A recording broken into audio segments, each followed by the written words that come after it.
Good morning. So good to see you all here today, both in person and folks that are joining us via Zoom. So it is that most hallowed day of the year for the community of stewardship and science here in Acadia.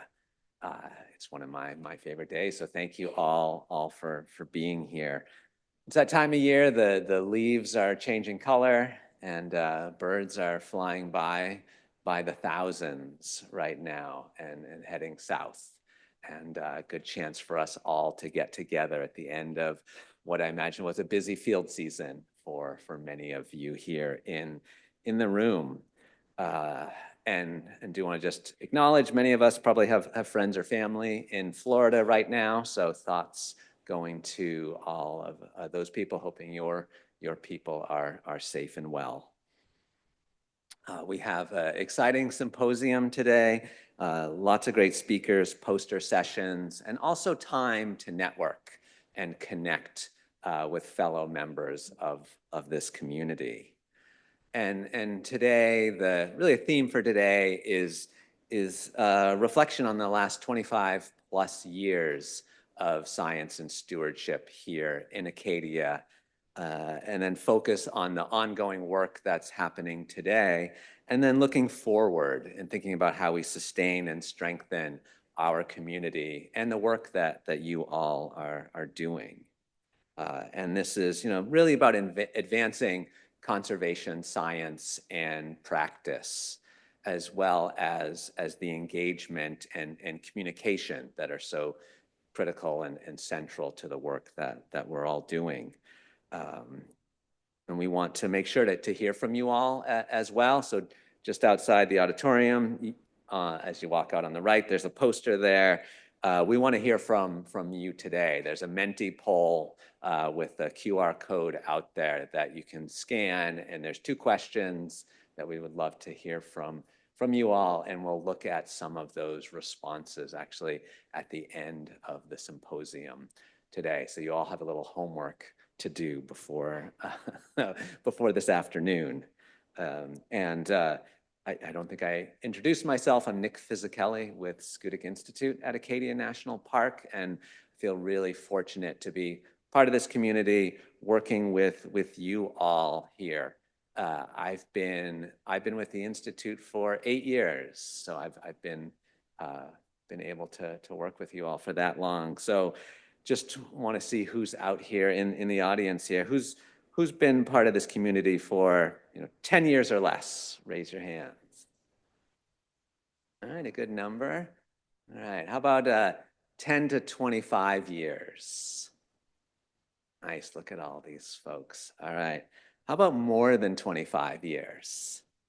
We got, look at that.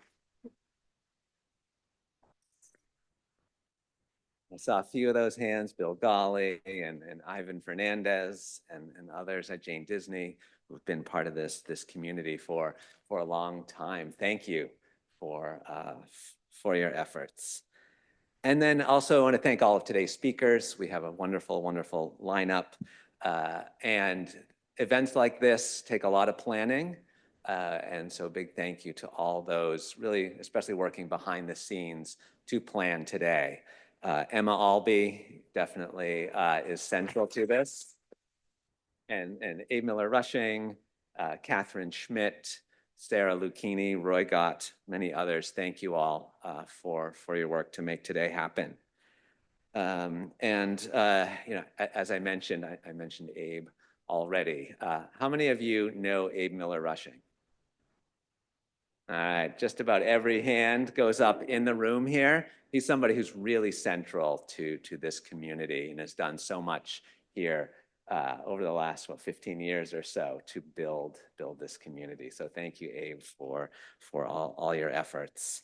And then, a strong community like this requires leadership and vision and from the top.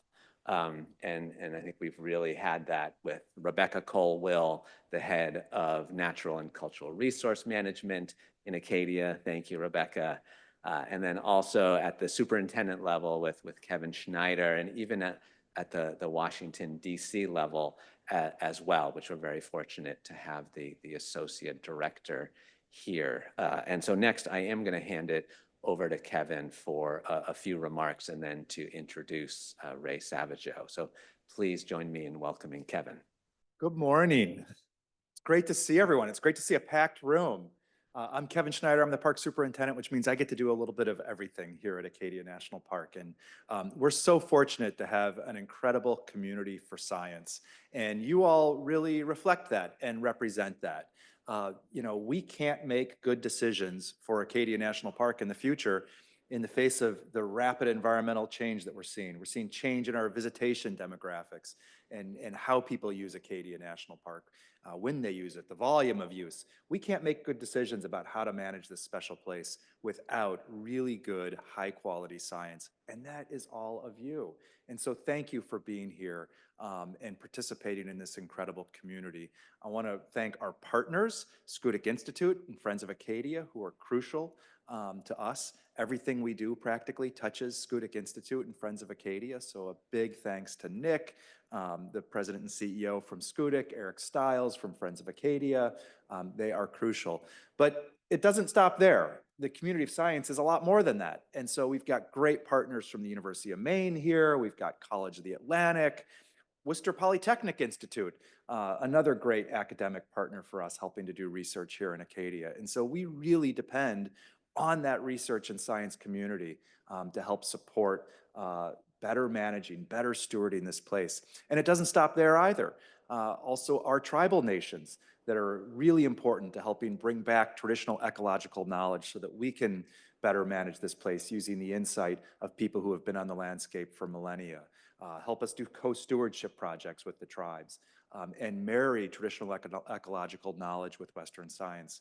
These are really important themes I know right now, and we are thankfully leading the charge in many respects in our national parks with that, thanks to the leadership of Becky Cole-Will. So I'm super proud of that. We also are fortunate to have an incredibly supportive Washington office for Acadia National Park and for science. And it's a great honor for me to introduce our Associate Director for Natural Resources Stewardship and Science, Ray Savageau. Ray has been in that position for the last 11 years. He's been an incredible partner for us. Anytime we have needed Ray, he has always been there to take a call, to meet with a donor. When we've got a donor who's interested, say, in a fellowship program, Ray has been there to advocate for the importance of this kind of work for Acadia all along, each and every step. He's been not just the Associate Director for the Park Service for the last 11 years, but he also served as the Associate Regional Director for Science for the Pacific West region, helping to support science in national parks from Hawaii to Nevada, from Washington to the Mojave Desert in California. He worked for a long period of time at Santa Monica Mountains National Recreation Area. So he sat in the chair at a park level and very much understands that. And so we're so proud to have Ray as our Associate Director and to have him in the park today. So please join me in giving a very warm welcome to Dr. Ray Savageau. Thanks, everybody, and thanks so much to the park for your gracious hosting of my time here yesterday, which was really, really nice. I was really pleased with your ability to ensure that the weather cooperated perfectly for our time outside. Last night, I talked about partnerships and collaboration and the complexity of the challenges that the National Park Service faces in terms of helping to manage its resources and conserving the important values that are protected in national parks. And those challenges depend on understanding, having a really clear understanding of the problems that parks face and how to address those problems using good information, basing our decisions on evidence, and putting that information together and using that to inform a direction to go to help ensure that these really critical values are available for people to enjoy now and long into the future, indeed, in perpetuity. Today is about displaying, talking about, and sharing the fruits of that labor. that work that is necessary to provide that information that is so critical for making those decisions. And so I want to just commend everyone that is here that has been participating in doing science in national parks, spending the time out in the field, collecting the data, pouring through the data, putting information together and trying to make sense of all of that, and spending those, in many cases, probably very early mornings or late afternoons or even evenings or nights, collecting that information. Each one of these pieces is part of the puzzle to help understand these complex and really important ecosystems and communities and natural values that are protected in national parks. Putting those pieces together is so critical in helping to solve these challenges. The challenges of how do we address a changing climate?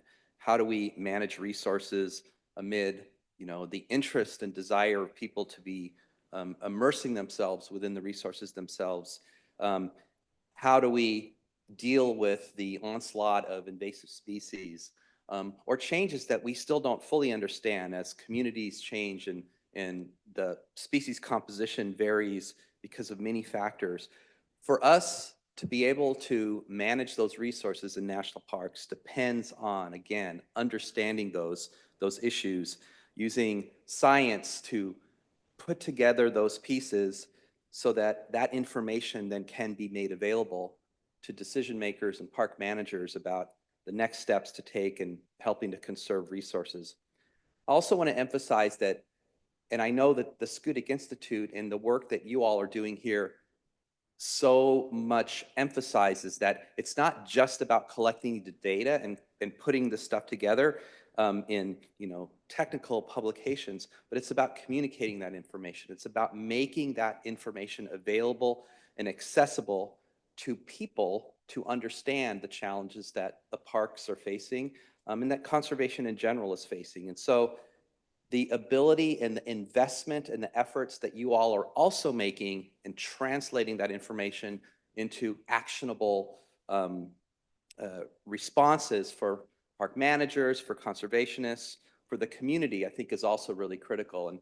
And that's one of the things that I've really been struck by here at Scudic is the investment that is made not just in the science and collecting the information, but putting that information together in a way that makes a difference on the ground to actually apply that work to manage and protect and conserve resources.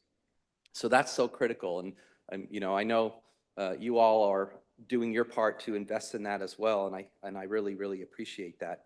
That's so critical. It also makes my job a lot easier when I'm trying to convince others and many people to continue to support the science investments that are necessary for the National Park Service to have the stories to tell about the work that you all are doing here, why that work is important, why it's relevant, why it matters.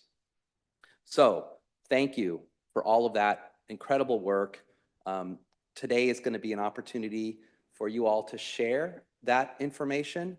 But as you do that, and particularly for those younger scientists that have been out slogging through the wet meadows and tracking through the intertidal areas to collect this information, think about and take a moment to pause about the implications, the relevance of that piece of your work and its value and implications in the bigger picture. All the pieces are critical, and your contributions make a big difference and really, really matter.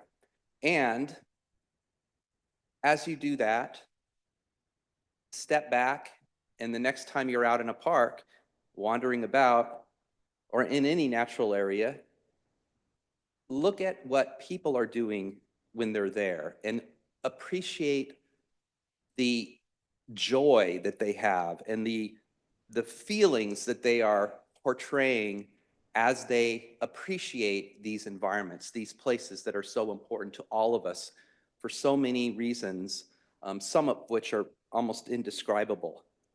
And know that you have an important role to play in helping make those experiences in those places uh, available to people to enjoy. Again, your work matters, and it's really great that there is a place like Schoodic where um, uh, so much investment and effort is made to allow that work to continue and to allow you guys to do those important contributions toward conservation. So again, thank you for that work, and pat yourself on the back and take credit for the times that you've been spending, because it makes a difference. And if you're ever concerned or wondering, does it really make a difference? Just take a few minutes and look around and see the appreciation people have for these places. These places are here because of your efforts, so thank you. I know, I think I've mentioned people, maybe mentioned yesterday, that as I've gone through my career in the Park Service, it's become increasingly difficult to describe what my job is to my family. And it's like, oh, right, what's your job now? What do you do? And it's like, well, what do I do? Well, I spend a lot of time answering emails and getting on phone calls, and often, for better or worse, finding myself in sometimes contentious conversations and meetings. The reason these things are sometimes controversial and challenging is because people care, right? That's really what it's all about. Again, your work matters, and I guess I would offer my commitment to continue to do all I can in my little part of the world. Although I'm not fortunate enough to be wandering about in the intertidal area, or, checking on the sound monitors for birds or whatever it might be, um, uh, I will try to do the same and think about the important contributions and their relevance in the bigger picture, but importantly, to continue to support organizations like the Schoodic Institute that make this work happen on the ground, that make this stuff possible for you all to do that work. And I will confess that, for better or worse, I am being pulled out of this meeting, so I won't be able to enjoy the fruits of your labor today. So I am heading back to Washington very quickly after I finish here. But the time that I've spent and the little bit of experience I had wandering around and talking with people last night and going out in the field will definitely take back and continue to do all I can to support your efforts here in Acadia National Park, the Schoodic Institute, and more broadly around conservation in national parks. So I wish you all a very good symposium. I know that there will be lots of very positive interactions and opportunities to share your information. Know that it matters, and know that your work will continue to be an important reason why we continue to get the support that we need to do the science, to translate that science, to use that information to help inform decisions so that we can solve the challenges that we have around conservation in national parks. So thanks very much. I wish you all a good symposium, and I'll stick around for a bit, but have a good time here. Thank you. Hey everyone, thank you for coming. I'm going to just pull up our first talk, make sure that that goes. And then I'm going to, before I hand it over to Kate, I'm going to just do a couple of housekeeping things. For those of you, it sounds like I know most everybody in the room, but I'm Abe Miller-Rushing. I'm the science coordinator for the park. And so just a couple of housekeeping things. For those of you who are online, you can feel free to ask questions via the chat. And everybody, I guess, should know that this is being recorded so that the presentation bits will be available online later on the Schoodic Institute YouTube channel. And for anybody here in the audience that ever needs to use the restroom, if you haven't figured it out already, on the right, the men's room is on the far side, the women's room on this side. I think that was most of the kind of key housekeeping things I had. And so I just wanted to mention that our presentation today will be like the lineup will actually reflect some of what Ray mentioned. Like we'll have some talks that are about the science, some about the communication, the translation, and also about the community building, the relationship building through the day. So we'll have a mix of those. But we'll start off with some of the big science that's been going on. And Kate Miller, who I actually met way back, it was a long time ago, as I was doing my dissertation work in the Boston area at near the North Bridge. We were trying to identify plants together, just bumped into each other, a couple of botanists. But it's fun to be able to work with her here. And so she'll be talking about how the regional perspective helps us understand Acadia's forest. So a bunch of the forest monitoring that's been going on over the past years.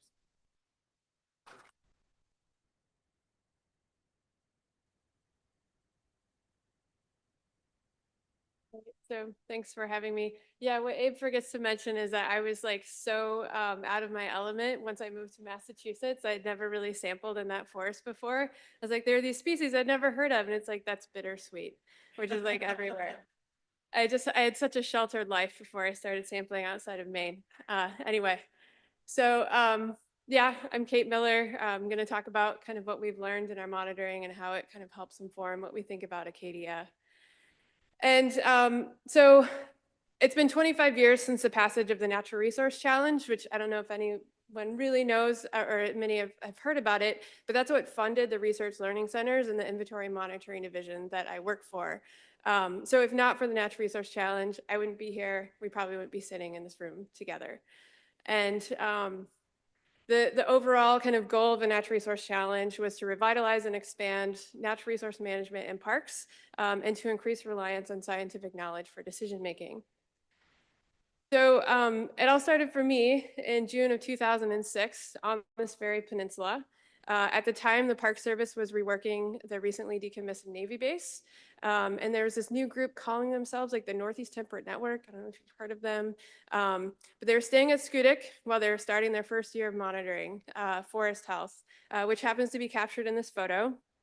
So this photo shows the very first forest plot ever sampled, ever being set up in the Northeast Temperate Network. It's not far from here on Schoodic Peninsula. And that happens to be a much younger version of me standing in the middle.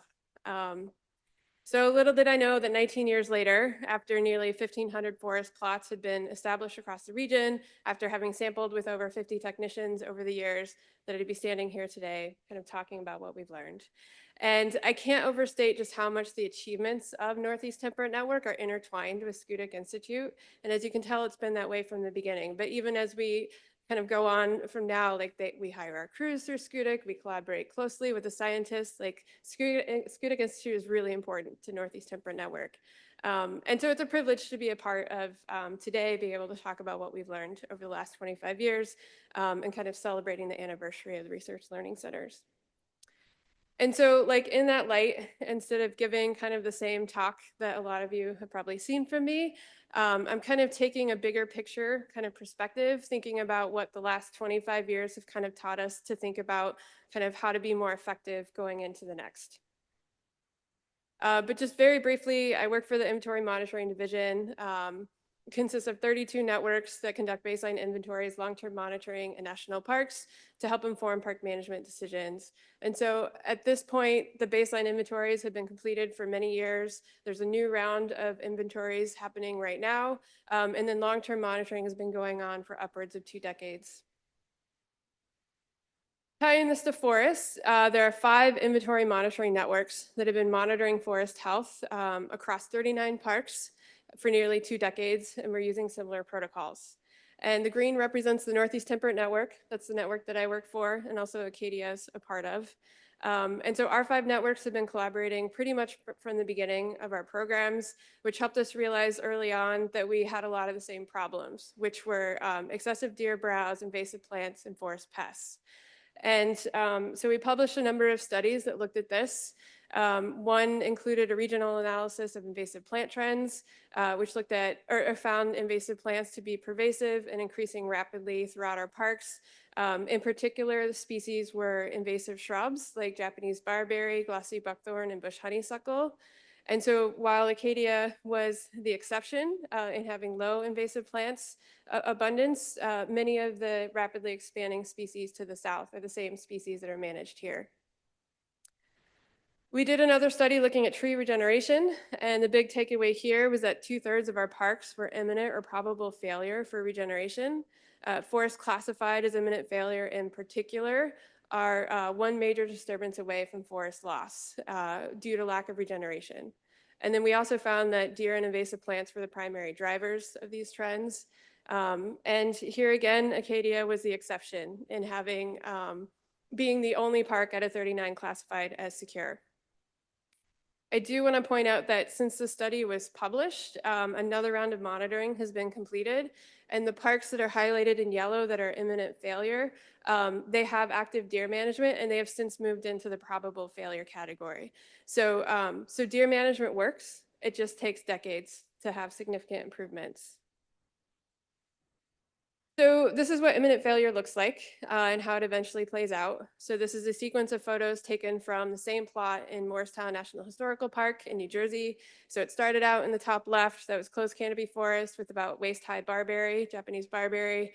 And then Hurricane Sandy in fall of 2012 took out the canopy. And what once was closed canopy forest is now like a 7-foot tall invasive shrub thicket. And so we watched this play out in park after park after park after park, particularly where we had kind of the interaction of invasive pests like emerald ash borer, intense storms that took out the canopy, and then we also had deer impacts and invasive shrubs that were kind of already primed and ready to take over. So we didn't sign up to document forest decline. And it was especially hard because we knew how to solve the problems. Parks just didn't have the capacity to do so. So we started the Resilient Forest Initiative to help remove barriers to forest management in our parks. And we did this by organizing workshops and regional NRSS staff, or workshops with regional NRSS staff and parks, and improving information sharing among parks. We also facilitated regional analyses, planning, and prioritization as part of this work. And so we had no way of knowing, so this is around 2021, 2022. We had no way of knowing at the time how these efforts would prepare us for the bipartisan infrastructure law and Inflation Reduction Act, which included millions of dollars for ecological restoration and resilience projects in parks. And so here we tested our theory that when we banded together, that small parks could compete on the national stage for funding. And it worked. So across 3 Bill ER and 3 IRA projects and spanning 27 Northeast Region and National Capital Region parks, we received over $15 million for forest resilience projects in small parks.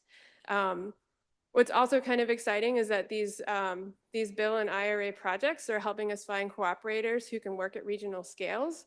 And so it's a lot more cost effective than giving funding to small parks and them having to figure out on their own how to implement the treatments. And so our hope is that these partnerships will continue after the Bill and IRA projects end.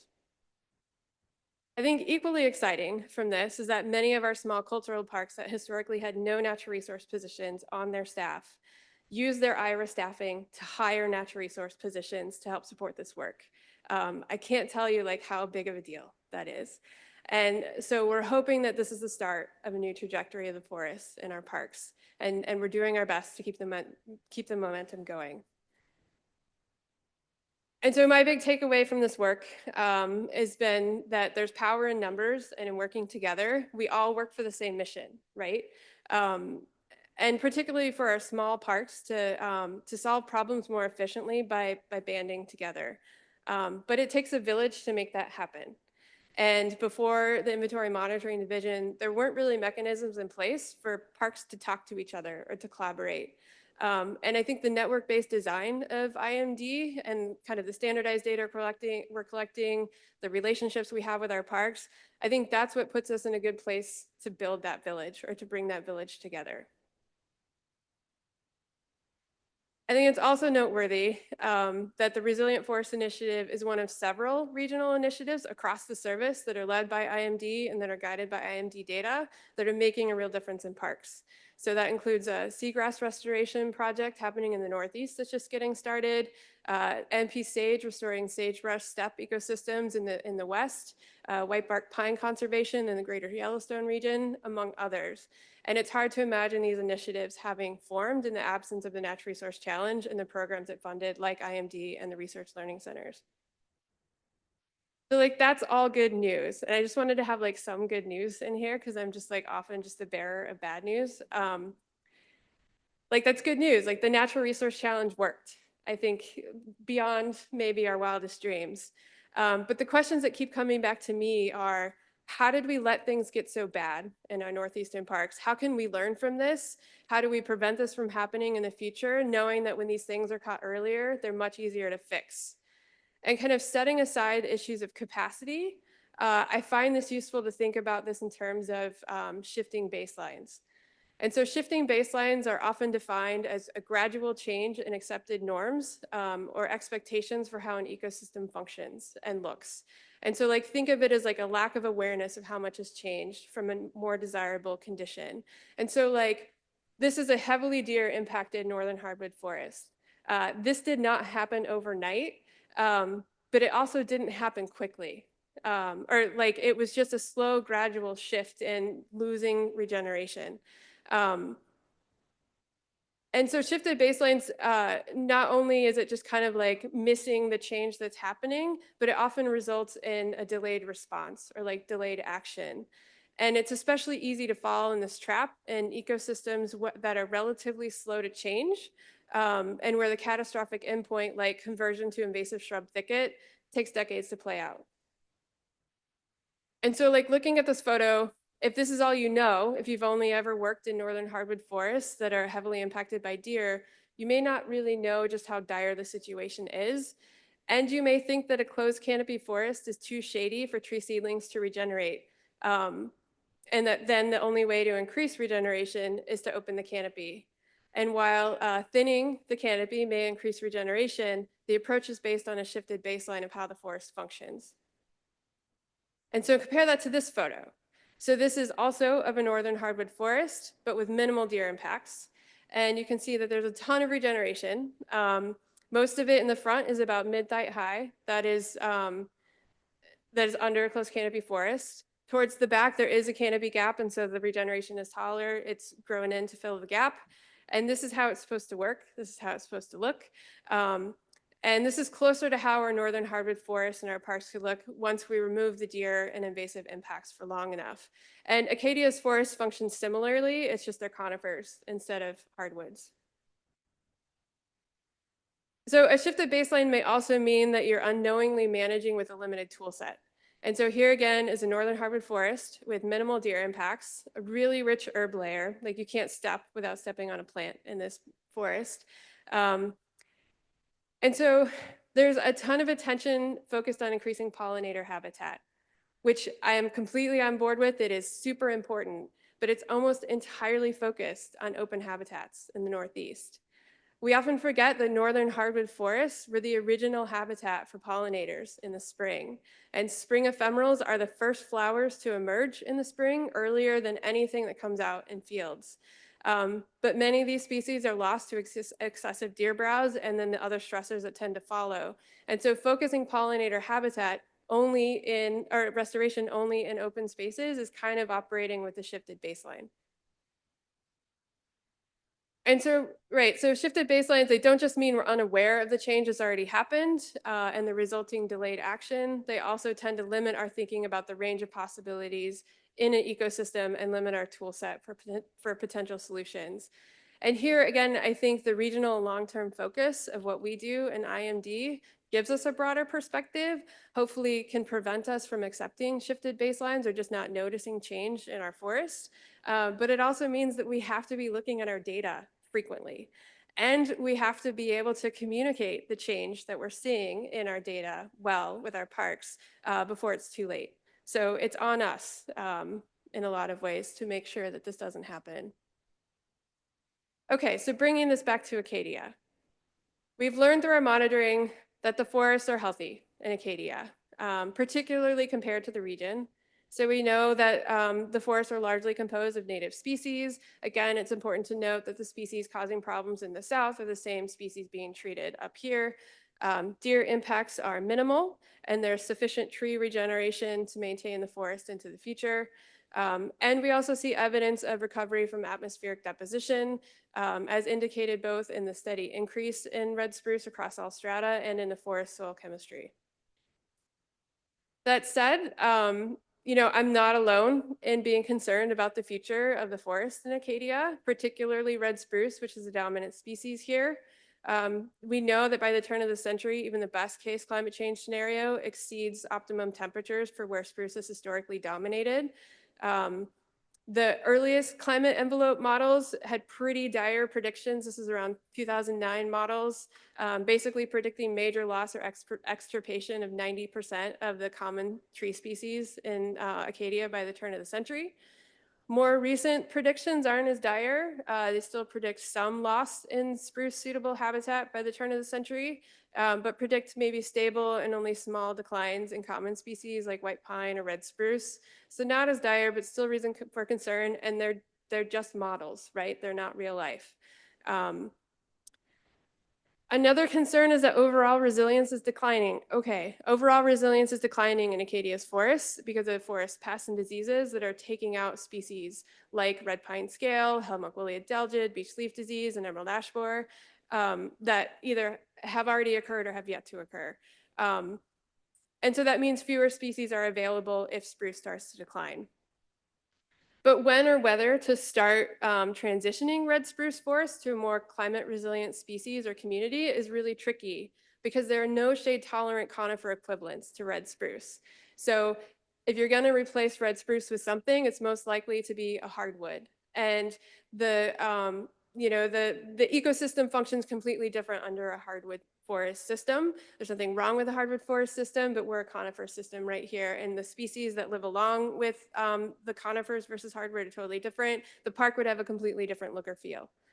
And so like not all signs point to the imminent demise of red spruce or Acadia's forests, but when to act and how to act are really big and complicated decisions, the results of which will play out over many centuries or over many decades to centuries. And so where do we go from here? And kind of learning from maybe the lessons from some of our other parks, I think one way to think about this is to challenge shifting baselines, to prevent them from happening, to make sure we're seeing as much of the big picture as possible, that we have our eyes open to any change that's happening, and that we have a management toolkit that's expansive. This is a really hard thing to do. One thing I've learned from working in Acadia is that Acadia can do hard things. And I think we're in a really good place to do this in Acadia because of so much that we have here. And for one, yeah, we're all observing change happen in real time. We're seeing the effects of sea level rise happening on our coastal resources. And so I think our eyes are open to change. There's also a long history of research and monitoring that started long before the Natural Resource Challenge, but it's continued and expanded upon since especially Schoodic Institute has come online. And there's a ton of scientific expertise among the park staff, the partners, and the many researchers who have worked in the park and continue to work in the park. And so we have a lot of brain power to troubleshoot problems here. And in Acadia, this is kind of seen as the norm. It's actually quite exceptional given my experience in other parks, the expertise and the knowledge that we have here. So it's good to feel good about what we have, but it's also important to recognize that Western science is operating from a shifted baseline. As documenting conditions didn't really start until after colonialism had already dramatically impacted the landscape and the indigenous peoples who managed the landscape. And the paleo record can really only tell you so much. And so Western science, and Western science is also biased, tends to run on 2 to 3 year funding cycles. And so it can make it difficult to see the bigger picture. And so that's where, this is one area among many where I see incorporation of indigenous knowledge as a critical piece that's often missed and that can broaden our horizon and what's possible and expand our management toolkit. Acadia and tribal nation partners are at the forefront of doing this, building the trust and the relationships needed to to do this work. My hope is that over time, incorporating Indigenous knowledge and co-stewardship will become standard practice in the service, just like incorporating long-term monitoring from IMD has become standard practice in many of our parks. And so as we navigate the next quarter century of park management in an uncertain future, we need all hands on deck working together, whether it's small parks banding together to tackle similar problems, or Acadia with its rich network of partners preparing for and adapting for climate change. More is better. We're better off because of the Natural Resource Challenge and the programs it funded. We just have to keep working together, keep our eyes open, and bring all the diverse viewpoints and expertise we can to the table. So that's all I have. Before I go, I just wanted to thank everyone who's been involved in the work to make this happen, from the field crews and network staff to the partners, park managers, and all the regional and WASO NRSF. Thank you. If there's time, I'll answer questions. Why don't we do one question while I transition the slides? Yeah, so I think the question is, we have all these deer problems in parks south of here. Why don't we have them here? Which we don't have them here, to be clear. Hopefully that was clear from my presentation. Yeah, I mean, I think it's not good habitat here. I'm not a wildlife biologist, so I can't say like, you know, what deer like, but it's not good habitat. Like spruce is not a species that deer feed on. And we're not a super fragmented habitat either. We may look at the park and think it's fragmented, but we have a lot of interior forest and we're not creating openings that make it more fragmented. Whereas like, you know, we have a lot of these battlefield parks that are a mosaic of landscapes, and that just creates, and they're surrounded by residential areas that are, it creates great deer habitat. And I think the challenge is that the parks need that mosaic of habitat as part of their interpretation of the history of like where the battle took place in this field, and they were, you know, hanging out in the forest was part of their cover. And if they don't have the forest, they lost part of their story. And I think with the deer problems that we're seeing and the forest loss that we're seeing, it's becoming not just a natural resource issue, which I think is finally what's triggered like, oh yeah, we need to care about the forest too. So yeah, thanks. So following that, so I can't overstate how influential Kate's work has been on the management here in Acadia and actually in parks throughout the region. As she said, there's restoration projects going on, just getting going across the region, and also we're well underway with some projects here. But we're going to transition now to another project that actually started here and is now has happened in over 100 different park units across the country. But so looking at mercury research. So I'll hand it over to Colleen Flanagan-Pritz. Thank you, Abe, and for the invite and opportunity to present today on how partners have helped build this nationwide Dragonfly Mercury project. I'm here on behalf of a very wide and varied team, some of whom are in the audience and some of whom are not listed. But I'm very excited to be back as this program has its roots here at Schoodic Institute and Acadia National Park. So for the first part of the talk today, I'm going to speak to that, how we started locally and grew to be national. And then I'll bring in Acadia as an example of how we're addressing some of the research questions that the program aims to achieve. And then finally, I'll transition to our future directions and in alignment with our program objectives. Okay, so over the course of a decade, the DMP has established a nationwide mercury monitoring network with citizen scientists on public lands using a robust biomonitoring tool, which is a surrogate for mercury risk, the dragonfly larva. Mercury is a neurotoxin that impacts human and wildlife health, and it challenges the MPS mandate to preserve resources unimpaired for future generations. So our program mission is fourfold: to engage the public, to provide actionable information, to reduce mercury risk, to inform policy and resource management, and to increase public understanding of these threats. So in our pyramid of excellence, you know, at the base level here, we look to collect that data, and then in the middle tier to apply that data, and then in the pinnacle, if you will, to inform changes across the land.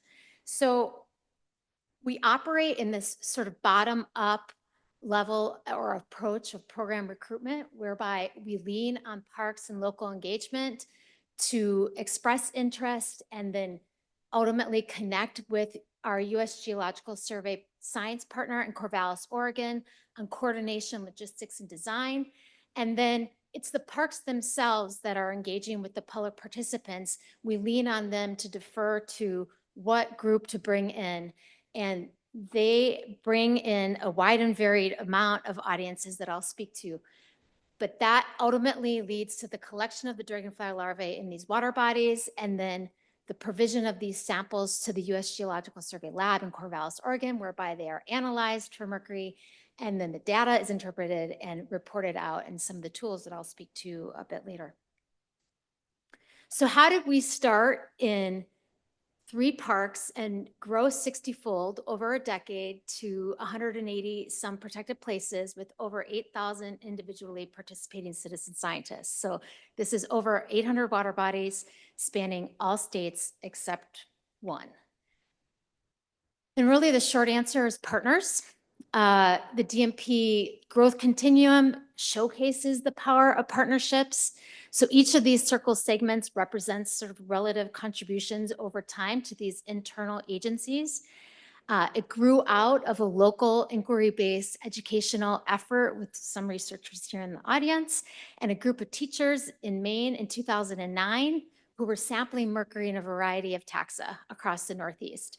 And Schoodic was instrumental in those proving grounds for this work. Then in 2011, the National Park Service came in by way of literally an in-person meeting that was here.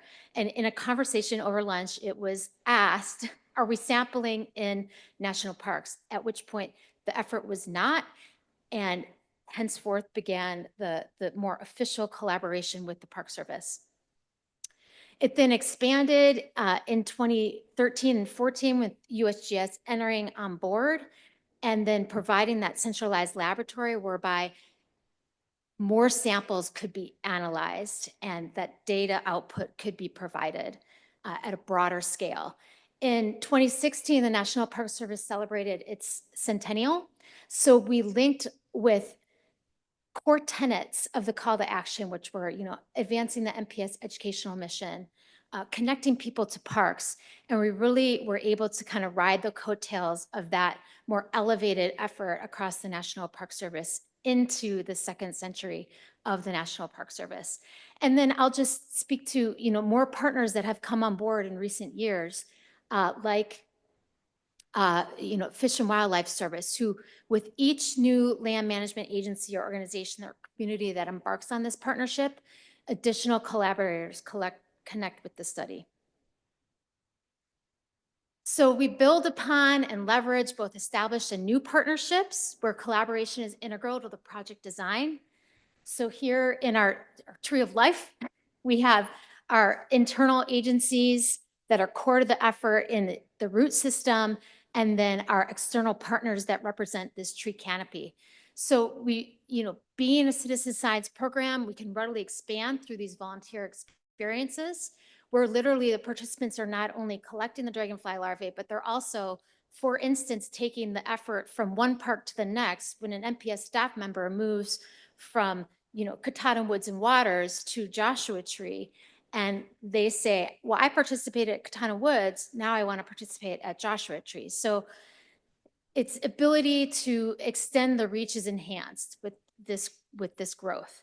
And a couple just local examples, more regional examples of where we have this external partnership, through the Appalachian Mountain Club, the spinoff Merrimack DMP that focuses on the EJ communities, environmental justice communities of Lowell and Lawrence, Massachusetts, to Schoodic that has, facilitated a science communication workshop for several of the different agencies and organizations involved, to Katahdin Woods, who brought in the Penobscot Nation, and then the University of Maine, who then formalized that work with some outside funds. So participants have included, right, tribal students, resource managers, professional scientists, schools, local community members.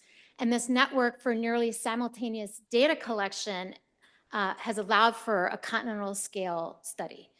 The DMP has shown this effectiveness of bringing these different teams together. So there's nothing like seeing, someone's face light up when they find that first dragonfly larva. And it shows the public that anyone can participate in science. So that human element is one motivating factor for participation, where we are benefiting diverse partners by providing this authentic research experience for public and community members. The other participating motivating factor speaks to the science. So the quantification of mercury risk across the landscape and what we can do about it. The mercury cycle is complex. So I want to focus attention to the sources, so how mercury arrives to national parks, and that's often by way of atmospheric deposition. So it's emitted from coal-burning power plants, from gold mining operations, and it can travel long distances and then deposit out in rain and snow, or even be scavenged on leaves in forested canopies. In those watershed environments, mercury must then be methylated. So it converts from its elemental or inorganic form to this methylated organic form, at which point then it's bioavailable and can be accumulated in the food web. So this is the process. And this is where we at the National Park Service are situated with different management techniques to help mitigate the risk of mercury uptake, because these different actions actually can change the biogeochemical conditions that are necessary to fuel that methylation that occurs here, okay? So this is sort of that intermediary step that is necessary for mercury risks to build across the landscape. So we'll look specifically at Acadia as an example of how we are addressing both source and process. And first we look at mercury inputs, and we know through our mercury deposition network at Acadia at McFarland Hill that mercury deposition is declining over the past several decades, and that is in alignment with EPA's report out of the National Emissions Inventory that looks at mercury loading to the atmosphere, and we see that over time, indeed, there are these marked declines. So that is a success story. That is really great news. The question is, do we likewise see that temporal change on the Acadia landscape? And we're situated, having been now several, over a decade of engagement, to start looking at those questions. And we don't see any coupling, right? So this is dragonfly mercury across 15 different water bodies at Acadia National Park over 8 years. And like we see how the dragonfly mercury may be decoupled from the direct influences of atmospheric deposition. If we looked at each of the individual sites, which I won't show today, we likewise see no consistent pattern. So what is driving that mercury methylation? We can start by assessing from temporal to spatial. So here we're looking at 15 different, those same 15 different sites on this y-axis, and we're assessing dragonfly mercury concentrations in each of those sites.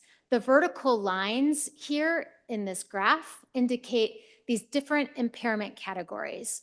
The bar represents the site mean, and the circles represent the different family means at each of those different sites. And what we can see is that many of these sites reside in that moderate impairment category, and some even in the high. And we see some families even in severe. So anything that's moderate or higher indicates that the dragonfly mercury data suggests that the top predator fish at those sites may exceed the EPA fish consumption threshold for human health. So we can look at Acadia in the top northeast squint in this map here and see how it compares across all the other National Park Service units involved in the study, where the cooler hues indicate the lower impairment categories like sub and low impairment, and the warmer hues indicate the severe and high impairment. And we see just a scatter shot, like a lot of variation. So again, we're trying to address what that's due to, but we do know from decades of research at Acadia, we do know from other taxa like fish and other insects and songbirds that the risk is high at the park. So what can be done about it? We look at these 5 final hooks of where our future directions are headed. So first, to develop these risk forecasting models to better understand these drivers. And I won't bring us through these Bayesian models, but I will point to how each of these different panels on the left, we're looking at water chemistry, and on the right, we're looking at these geospatial drivers, and each panel represents a different habitat, and each color represents a different ecoregion. And we can see from this work that there are different drivers like pH and sulfate and dissolved organic carbon and percent wetland of dragonfly mercury, and that varies across the landscape depending upon where you are in the United States. So this paper should be coming out soon, and this is going to serve as the engine for our model that has been recently funded to produce a service-wide assessment of mercury risk across national parks. Secondly, we're informing management techniques and tools, addressing these park questions that have been posed with respect to why elevated levels of mercury are evident across the landscape, and how these different management options like dams, dam removal, or wetland restoration may impact these rates of methylation. And then likewise, there's another tool whereby we're informing EPA proposed rules on mercury emission reductions and synthesizing DMP data in order to support strengthening of mercury emission standards. And successfully, in recent proposed rules, EPA has issued stronger standards to reduce mercury emissions. And the DMP data has supported that effort.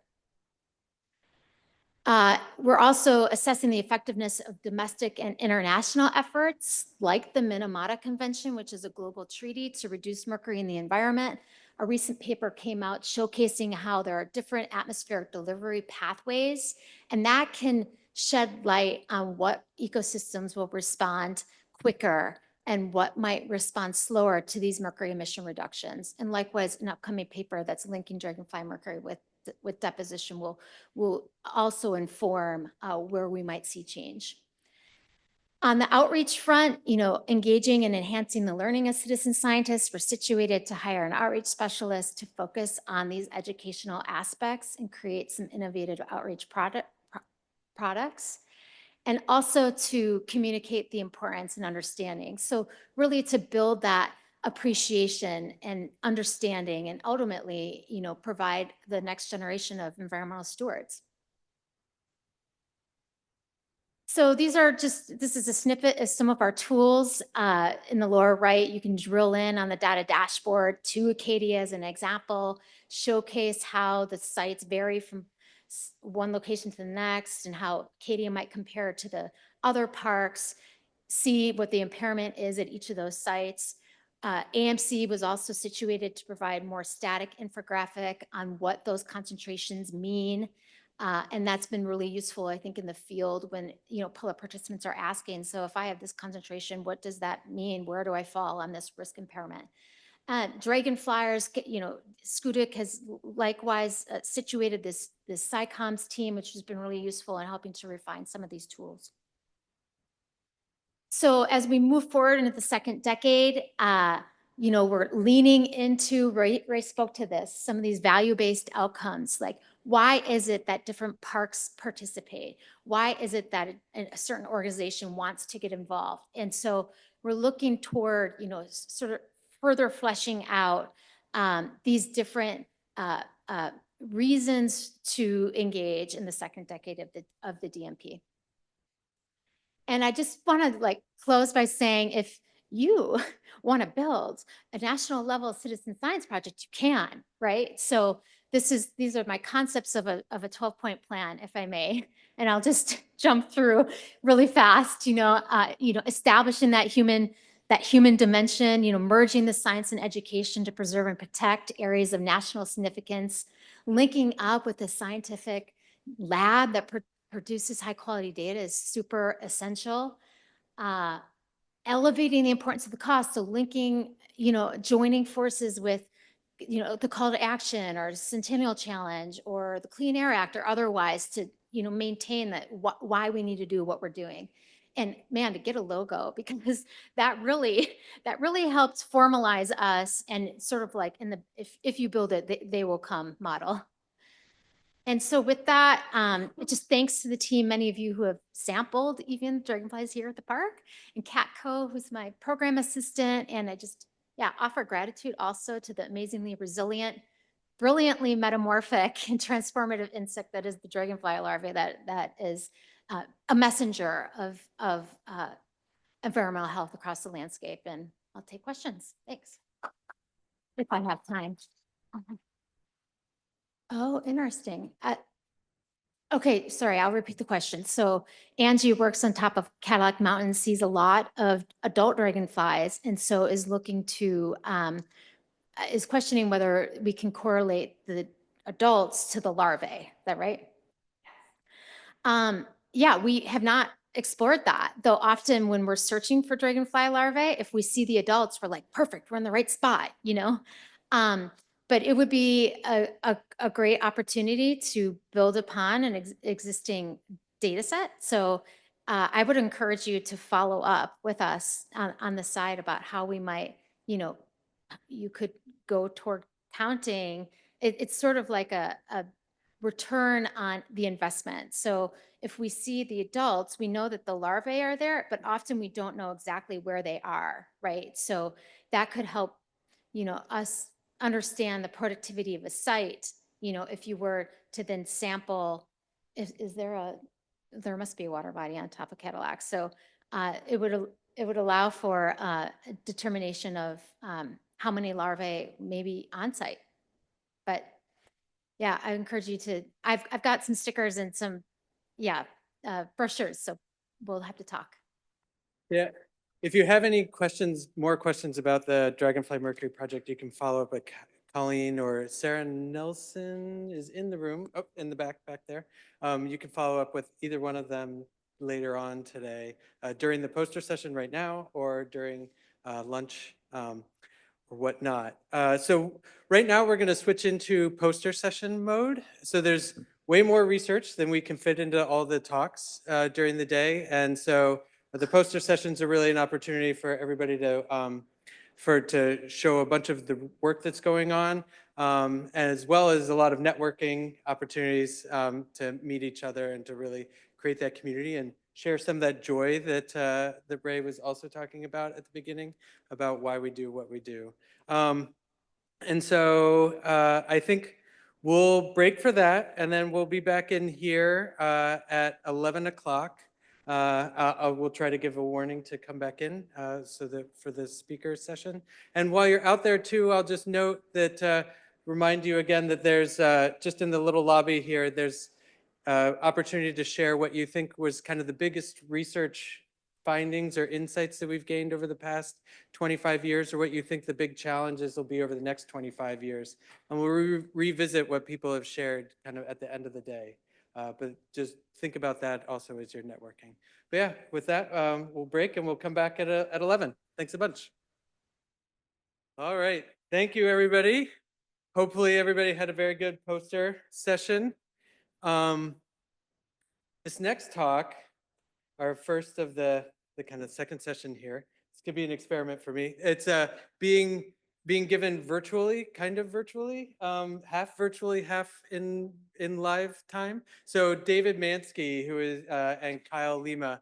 So David Mansky, who's the on the board of the Skudik Institute and used to be our head of resource management for Acadia, is going to be, he had to go to India, hardship, early, had to push his trip early, so he was going to be here in person, but is now in India, and so his wife is there on a Fulbright fellowship, and so he's recorded the presentation, but he and Kyle are going to be giving a tag team, so the first part will be recorded by David, and then Kyle will come up, and they're going to be talking about biodiversity monitoring, particularly citizen science, and how we know about a lot of the biodiversity we have in the park, and have been building that knowledge over the past 25 years. So I think this is going to start as soon as I cue it up. We'll see and hear David. Well, thank you very much for inviting me to participate in this year's Acadia Science Symposium. I'm sorry I can't be with you in person, but I'm nevertheless excited to be here and to share with you some of the work I was engaged with during my tenure at Acadia National Park as the park's Chief of Resource Management. During the early part of my science career with the National Park Service, many parks had only limited information and understanding about the resources they were charged with protecting. How could we meet our conservation mandates and responsibilities if at a most basic level we really didn't even know what species inhabited our protected areas? Our presentation today focuses on past and ongoing efforts to document the biodiversity of Acadia. I'll be speaking about a decade-plus long insect BioBlitz program that I started in the early 2000s. And Kyle will talk about current and ongoing citizen science efforts to record and analyze species observations in the park. To start, let me define what I mean by a BioBlitz. It's an intense period of biological surveying in an attempt to record all species or species taxa within a designated area and within a designated time period. So what was the impetus for starting insect BioBlitzes at Acadia? Well, the National Park Services at Acadia National Park has an extraordinary suite of historical data about insect diversity through the work of William Proctor and many others. For example, Proctor surveyed insects for over 20 years, 20 continuous years in the early to mid-1900s to document the park's insect fauna of that era. And I had believed that these historic records, coupled with what we could learn from contemporary insect surveys, our BioBlitzes, could provide some insights into how the park insect diversity has changed over the last 80 to 100 years. And equally important, these historical data and observations from current surveys might also enable scientists and park managers to better understand how insects were changing in the future due to climate change and other stressors. We had three goals for our BioBlitz program. We wanted to continue the effort to document insects in the park, wanted to foster working relationships and collaborations with the entomological community, and equally important, generating public interest, enthusiasm, and wonder for the diversity of the park's resources. Planning and operating the BioBlitz was a partnership between the National Park Service, Universities of Maine and New Hampshire, State of Maine, and the Maine Entomological Society. Our collecting and processing efforts were not public events. Participants were limited to people affiliated with these organizations. Participants ate and slept and processed specimens on the Student Institute campus. And we had purposely limited our sampling effort to 24 hours, generally surveyed only in the park on the Schoodic Peninsula, and restricted the focus of our collections to one taxa to help us better manage the BioBlitz, given that we had limited housing, staff support, and financial resources. And finally, each year we recruited a lead taxonomist who was an expert in the particular insect or spider taxa that we were surveying that particular year. At the start of each BioBlitz effort, we organized a technical workshop for participants, and these provided information about the taxonomy and life history of the taxa we were targeting, the collecting methods, sampling locations, data management, specimen identification, how to prepare the specimens, i.e. pinning, and also went over a bunch of safety concerns. During the weekend BioBlitz effort, we also held a half-day public forum on a Sunday for families and kids.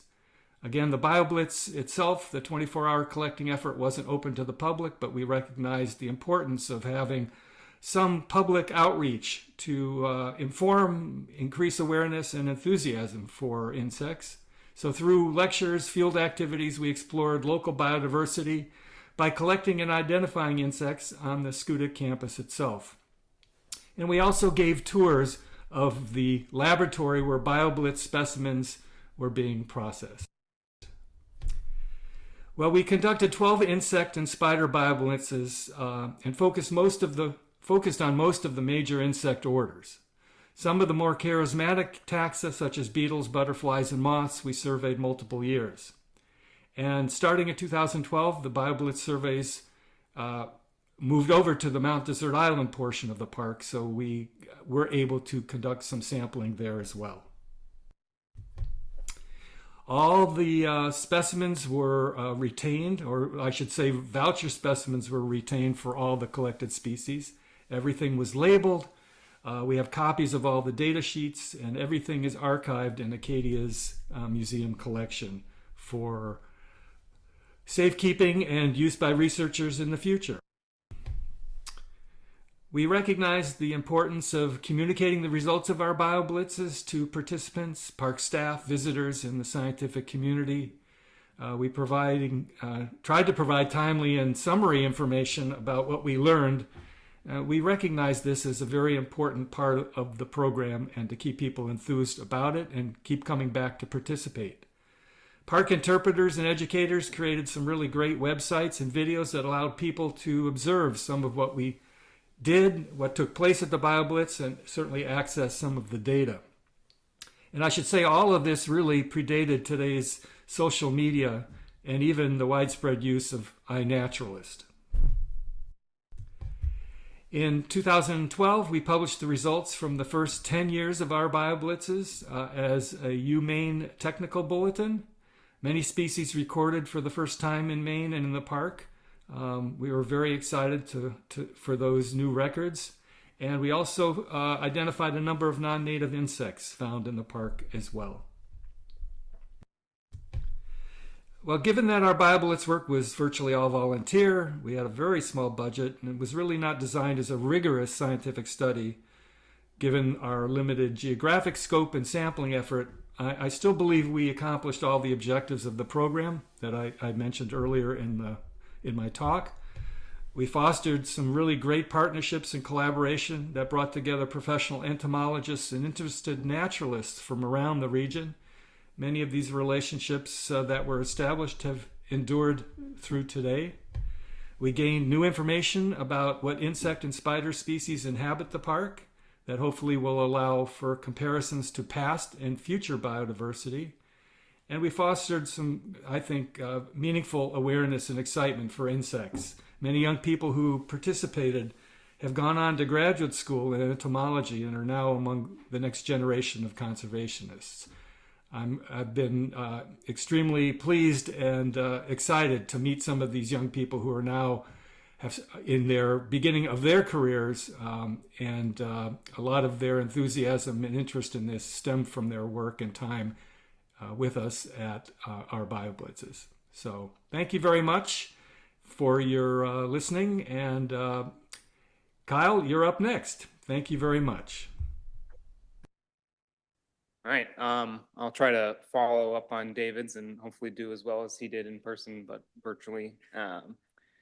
So yeah, hi everybody, I'm Kyle Lima. I work here at Scudic Institute as the data analyst, and part of my job is trying to take the data that we have and turn it into stories and information to help conservation management and in the moment and in the future.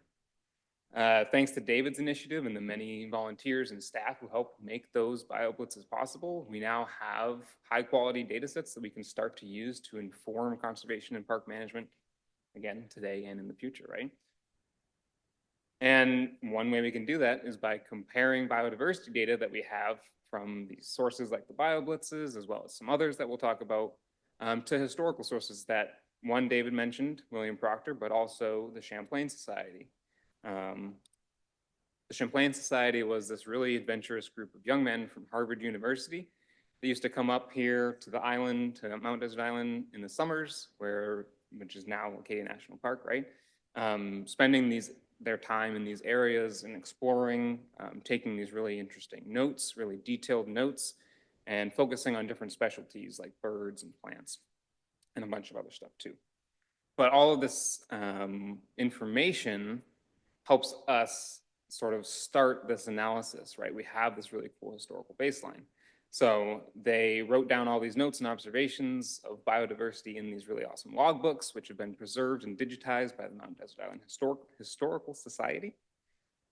And as you heard from David as well, we have William Proctor, who was collecting insects in this sort of mid to early 1900s. And that collection is also stored at Acadia National Park and digitized to some extent. And so these two data sets really provide us with this interesting baseline to compare with modern biodiversity data, and such as the BioBlitz data, right? And that was one of those primary goals of the BioBlitz, is to establish this biodiversity baseline or snapshot that we can use to compare with historical and future biodiversity data sets. And so we've actually started to do this work.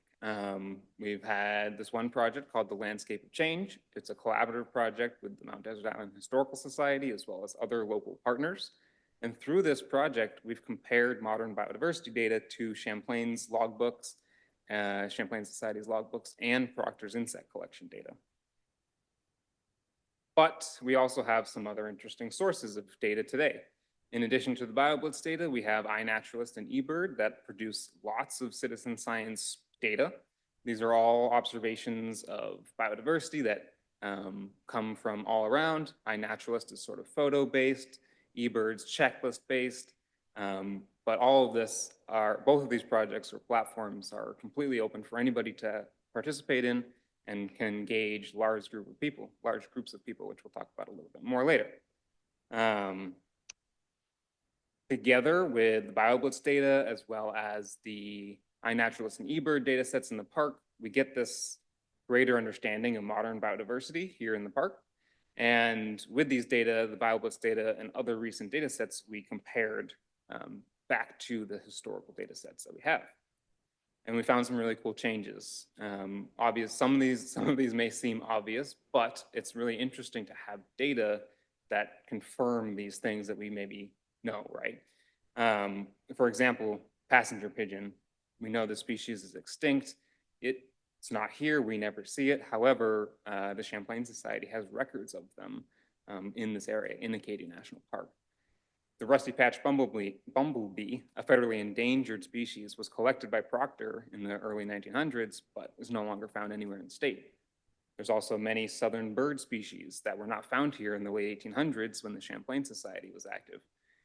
Those include like turkey vulture, tufted titmouse. Those things are really common, right? We see them all the time. And there's been a very large number of insects that have been introduced to the region. Many of these cause issues, such as the hemlock woolly adelgid, red pine scale. We've kind of heard some of those examples from earlier. But we also see other things like the kerosene moth that was shown in David's talk. And this part, sort of the insect part especially, but also the idea of these increasing species that didn't used to be here, kind of got us thinking. And there's a large number of introduced species to this region, right, that weren't here 70 years ago. And many of these are invasive species or species that the park staff work actively to manage. So that takes a lot of time, money, planning, right? It's a lot of what Jesse does every day. And especially with all of these new species continuing to show up, this is not a problem that's going away. So we started to think, how else can we build upon this sort of work? How can we use iNaturalist and eBird maybe, or work with iNaturalist and eBird to better understand and inform conservation? So especially considering the number of observations that these two platforms have contributed, or really the people that are active in these two platforms, right? There's a ton of data, and there's a very large number of people that engage with these two platforms. So to put things in perspective, as of 2023, between these two platforms, there have been nearly 625,000 observations of biodiversity from within the park. That's a really massive number of observations of different species, right? And we're engaging through these two roughly 13,500 people. So that's a lot of citizen science engagement, right? And this obviously is in sort of an exponential growth pattern. Obviously, that can't maintain, of course, as we know from many past lessons. However, we're in a really great place of growth, and I think there's a really awesome potential here with these two. And so we've created this early detection system, which alerts park managers to reports of species that they're most interested in. So these invasive species, invasive plants, in forest and insect pests and pathogens. And with nearly 50,000 acres of park to manage, Acadia staff just can't do it all alone, right? So with the rapidly growing user base, these platforms provide us with an opportunity to gain more insight about the presence of these species and do so at a faster rate than maybe managers could alone. And already many of the forest pest observations in the park have come from local community members. So I think this is a great way to expand on that, sort of engage the local and visiting communities and do so in a way that's important and beneficial for park management. So these are sort of two examples, right? This early detection tool and this landscape of change projects are just two examples of the work that we've started to do, building off of these bioblitzes. We continue to find more ways to understand change in Acadia from historical data, and we're working to improve and expand the early detection system to more parks and preserves. The BioBlitz efforts also have continued to be an important part of the science we do here at Schoodic. So I'd love to talk more about biodiversity, citizen science with anybody. I think we'll have a little bit of time for some questions, but I hope we can continue the conversation throughout the day and beyond. Thanks. Yeah, we have time for a couple of questions. Are the citizen science observations happening? Where in the park are the citizen science observations happening? Yes, great question, Nick. So we're working on a paper at the moment that sort of would answer that exact thing. And the real answer is a lot of the places that have the highest density of citizen science observations are places that we're doing active work in, Schoodic Institute in the park. So that's like Great Meadow on the island, as well as Bass Harbor Marsh, sort of two high priority restoration areas where there's a lot of active research and management happening, as well as here on the Schoodic Peninsula, especially down at Schoodic Point, where we are right now on the Schoodic Institute campus. These are sort of the three hot spots for biodiversity data from these platforms. But also I will mention, it's actually almost completely contiguous, at least some coverage across all of Acadia National Park. I think it's something like 97% or 96% of the park has at least one citizen science observation from these two platforms, and that's at like a 10-kilometer grid scale, I think. So pretty good coverage. Hi, Kyle. Could you share some of the iNaturalist observations, if you remember them off the top of your head, related to insect tree pests? Yeah, we actually have a decent number of documented red pine scale around the park. So obviously red pine scale has really devastated the red pine populations within the park. There's maybe none alive still, kind of staring at Jesse to confirm. The tiny little bit, thank you. So that's been a really good example of documented iNaturalist observations of red pine scale, as well as, I mean, there's a lot of others. There's hemlock woolly adelgid being identified on iNaturalist. And it's one of the really great parts about this tool that we built is when Emerald Ash Borer does end up coming up here, we should be able to detect it. If we don't before, hopefully someone, as soon as it does arrive, will actually be able to help find it. And that's why this benefit of having such a large group of people to engage with through iNaturalist can just really increase the potential of our detection of those species. So yeah, good question. Thanks so much. Yeah. Yeah, so we're really excited about that work because I think we're still figuring out how to make use of all of that data, how to make the best use of that data. But it's great that we're already now applying it to management decisions. So next up, we have Min Cook Kim and John Daigle. So this is kind of our tag team section. So each of our talks here are tag teams. So Min and John will be talking about work that's been going on looking at changes over on our summits, particularly Cadillac, but also some of our other summits around the park. Hello, everyone. First of all, it is my honor to have an opportunity to present my study in front of all of you. Once again, my name is Min Koo Kim. You can just call me Min, M-I-N, short. And I'm assistant professor of environmental science and study at Stockton University in New Jersey. And I'd like to introduce my co-author, Dr. John Daigle from the University of Maine. And as you see, the title of study is Long-Term Monitoring of Vegetation Cover Change by Remote Sensing Cadillac Mountain Summit. So before we dive into the presentation, I just want to let you know about the structure of our presentation. The majority of content that I will present today is included in these two studies. The first one was published in Parks Stewardship Forum a couple of years ago, financially supported by the Waterman Fund grant. And then second one was just submitted to Schooley Institute, again supported by Schooley Institute. And we are currently preparing manuscript for publication. So I will give you guys 5 seconds to download the articles. Okay. So everyone here better know where Acadia National Park is, right? Acadia is in the middle of Maine coast, and Acadia is only one national park in northeastern United States. And this is Cadillac Mountain, Cadillac Summit within Mountain Desert Island. And Cadillac is highest mountain in US eastern seaboard. It is about 1,530 feet in elevation. And other notable mountains include Surgeon and Penobscot Mountain within this mountain desert island.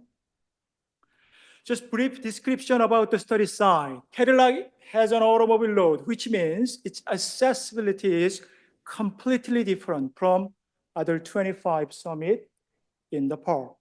And according to recent visa survey completed by US National Park Service, approximately 75 total Acadia National Park visitors visit this place.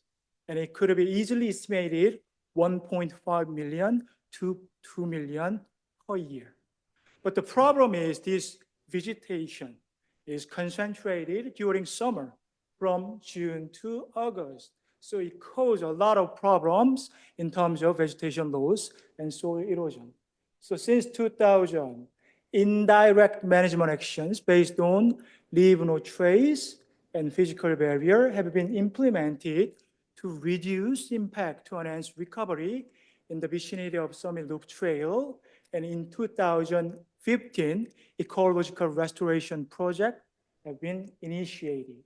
And a couple of years ago, as you guys already know, a new vehicle reservation system was newly adapted as a direct mechanism to limit total number of visitors. Site history. The site was established even before it was being designated as a national park. Historical photo show us the site was established around 1860 to 1870. There were 3 hotels at the time to accommodate people's recreational need. And then in 1919, Acadia was officially designated as a national park. And then current automobile road was constructed between 1929 to 1932. And then current pavement of the Summit Loop Trail was made in 1933. So technically speaking, in the field of recreation ecology, pavement of trail can be part of management mechanism. Think about this way. By inducing the visitor use, visitors can leave the rest of the area relatively pristine. So again, technically speaking, Acadia started its a passive time management action in 1933. I will talk about more detail later. And then during World War II, US Navy radar station was installed, which means use was restricted. I guess this is only one time frame. Visitor use was restricted. And then there was disaster fires in 1947 that burns the eastern part of Summit vicinity. So we see the pictures from 1940, 60, and 2000, and we can easily identify the characteristic of intensively used site and crowded situation at the location from quite a long time ago. Since then, the situation has not changed at all. The summit has been played as an iconic and must-see destination in the park day and night. Major recreational activity apparently include hiking, photo taking, and bird watching. However, coupled with the general open nature of this landscape with bare rock, visitor impact cannot be uniformly identified. Visitor impact is kind of omnidirectional all over the places. So this is Summit Loop Trail. As I mentioned earlier, along with this trail, physical barriers and leave no trace principle have been implemented since 2000. And then ecological restoration project in 2015, and then vehicle reservation system in 2021.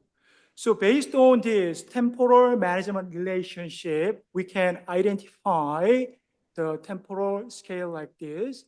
From the beginning of the site establishment to 1919, right before, 1933, 1933, right before Acadia installed pavement, this time frame will be no site management. From 1933 to 2000, just using pavement and official system, this would be management phase number 1, but again, it's more passive and less intensive management actions.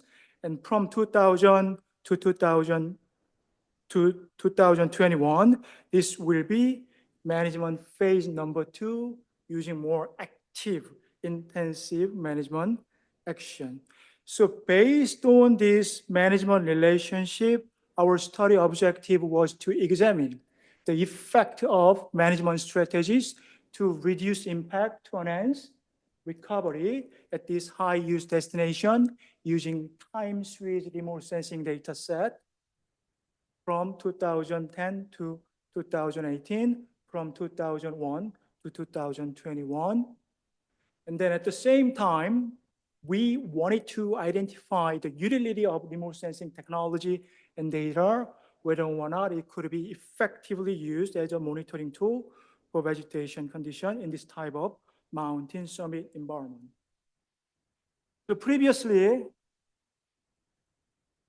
we tested many different vegetation indices and data set. These are all the results based on Landsat TM and ATM, which have 30-meter spatial resolution. While those analysis outcome are very useful to identify the overall vegetation cover changes, vegetation change dynamics at a larger spatial scale, we couldn't identify any meaningful prospect focusing on the summit of Keryang Mountain. So we decided to adapt a number of high spatial resolution data set that include ICONOS, airborne, and AIP imagery, planet data set, planet scoop, rapid eye data set. So for example, study 1 used ICONOS and airborne based on 1 meter spatial resolution. We adapted NDVI, normalized differences vegetation index. Study 2 used same data set, but focus more on vegetation diversity change analysis. Study 3 used a rapid eye data set. We also use the same change detection mechanism, which is NDVI, and study 4 use another data set, slightly better resolution. And also we use different NDVI and ARVI change detection mechanism. Today, I will just briefly report the outcome based on study number 3 and study number 4, so it will not take a long time. Method.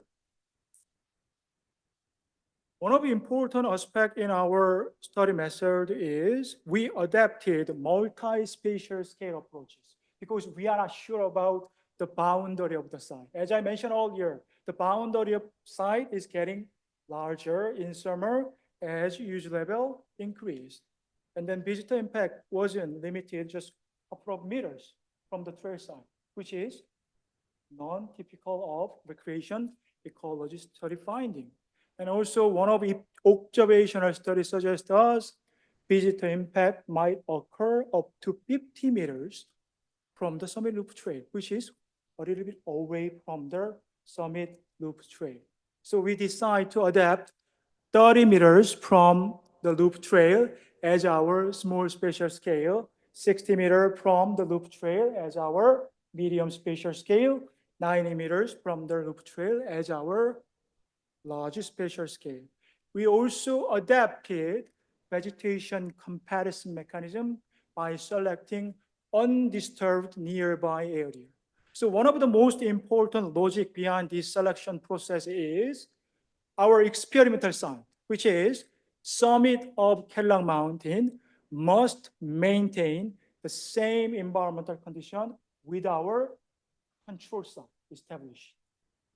Consequently, we considered same elevation level, some distances from existing infrastructures, and the same burned area by the 1947 fire. And this map shows our selected control site at the large spatial scale. So please keep in mind two different characteristics of the two sites. Our experimental site, which is summit of Kellang Mountain, represent ongoing visitor impact. And then also it represents intensive site management strategies based on leave no trace, physical barrier, loop barrier, and ecological restoration project. And our control site represent no little visitor impact, no intensive management actions. And we compared vegetation increase and decrease between these two sites. In the study 3, we added one more control site, which is Blue Hill Overlook. The characteristic of Blue Hill Overlook is visitor impact, right? Visitor impact, but there is no intensive management actions are going on. And then in study 4, we added two more control sites, Surgeon and Penobscot Summit, and their characteristics include visitor impact, but no automobile load compared to summit of Kellang Mountain, and no intensive management action, even though there are some form of pavement and coverings. It's a relatively less intensive management compared to the summit of Kellang Mountain. For the change detection part, we use NDVI, ARVI. NDVI use two different bands of multispectral remote sensing data set. Green vegetation has high reflectance level in near infrared band and low reflectance level in visual band. So using these two observative and reflected band, we can identify vegetation cover changes. And this NDVI, ARVI is widely accepted to estimate leaf area index, vegetation biomass, vegetation evenness in the field of forest resource management.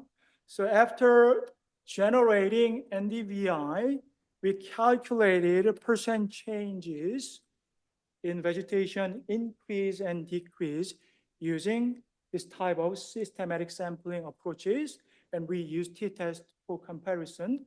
And we use many different observational angle, which means grain, to try various spatial scale of analysis. But today I will only report our result based on spatial extent. Result. Left is study number 3, right is study number 4. And as you already know, black indicate non-vegetation, gray indicate the vegetation, but no change. Then red indicate vegetation decrease, and cyan indicate vegetation increase.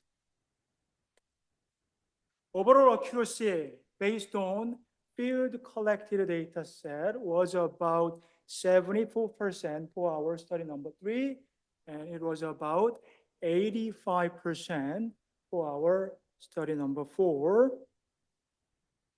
And then this is the result. It's quite tricky to interpret the result like this. But if we use this graph and then take a look at the rate of changes, we can identify some trend and pattern. So this is the way I use always. I take a look at the rate of control side first, always. Control side is always stable compared to other side, And then if we compare the control side to our experimental side, we observe slightly higher rate of vegetation decrease.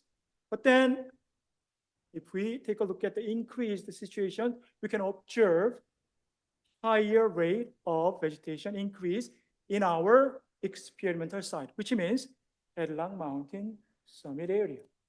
But if we take a look at the situation of Sargent and Penobscot Mountain, we observe highest rate of vegetation decrease and lower rate of vegetation increase. And I will say something is going on in 2 locations at this point between 2001 and 2021. So if we overlap the graph like this, we can clearly identify some trend. Again, take a look at the control side first, relatively stable, assuming maintaining natural variation. But if we take a look at the increase at the summit of Headlang Mountain, we can identify higher rate of increase. But again, we identify significant amount of decrease in Sargent and Penobscot. So let's talk about the value and benefit of this type of techniques and data set, which is remote sensing data. This is one of widely accepted planning, management, monitoring framework in the field of recreation ecology. And what this relationship tells us is developing specific site objective is one of the most important steps. But in some cases, park managers, resource managers often forced to make decisions without enough information about vegetation cover changes situation. So in that regard, this type of data set technique will be definitely beneficial to provide baseline information on how to establish the objective in specific site. And this could be another benefit of using remote sensing data set. We observed heavily impacted area, a couple of informal trail outside of our study boundary. Those areas were not included in our original study boundary. This is concession and restroom area, and this is another trail in northern part. At that time, those locations, no specific management were used. So we suggested using similar type of management action to have management consistency with the Summit Loop Trail. And now Acadia actively accept our recommendation and installed several different looped layers and messages in this location. So researchers are talking about the value and benefit of remote sensing like this, supporting general management purpose as a form of mapping classification. We can collect baseline information about vegetation. We can also identify change using time series remote sensing data set. But I'd like to add one more benefit. We can also support data-informed decision-making by providing the outcome in timely manner. And I think this will be another huge asset of using remote sensing technology and data. Conclusion, between these two components, visitor use and resource impact level, in our field, we locally identify there is a collinear relationship. What this graph tells us is impact will occur rapidly and quickly, even with very small number of visitor use, once site is established. And then after having that situation, recovery will be based on environmental conditions, site characteristic, user level and type, and management action we're going to use. So based on this relationship, what we believe, majority of impact at the summit of Kelang Mountain might have occurred 19th century, at the end of 19th century. And then currently, Kelang Summit is somewhere around here. But Cadillac itself is a tough and difficult place due to short growing seasons and then sandy soil and shortage of available water. And then monitoring the site condition is even more challenging because the site has been intensively used for more than 100 years. Given this low resilience characteristic, what we identify, what we observe, the trend information, more increase, suggest desired direction in terms of implementing the management action. And now we also believe remote sensing technology provide better opportunity to map, detect vegetation change dynamics at the summit of Kelang Mountain, especially if site boundary is large, on-site measurement, site boundary is unclear, open, investigating big picture of site condition with an aid of remote sensing data set will be definitely beneficial. So what's next? We will keep supporting SOS project, and then we will try to identify the fine scale of our study boundary, and then we will do another accuracy assessment, and also we will try to integrate social science approaches to define the study boundary. All right, thank you for staying with me, and I will entertain any questions. I was just going to add a few more comments to Min's great work over the years. I think some of the key findings too related to using the remote sensing technology, and again, that's improving. We're getting data with more higher resolution, but some of the data that Min has collected, analyzed to kind of show the current state of vegetation change on these summits, I think is really valuable information at a larger, different spatial scales. Because I think one of the key findings contributed to this work is that it really kind of moved the needle in terms of thinking about visitor-induced impacts. Visitor-induced impacts were typically thought of trails getting larger over time. When we have campsites, they tend to get larger over time. But with this large spatial scale, what we were seeing that in some cases where we had leave no trace signage, where we had some rope work, that was actually protecting that vegetation, but we were seeing vegetation being impacted away from the trail.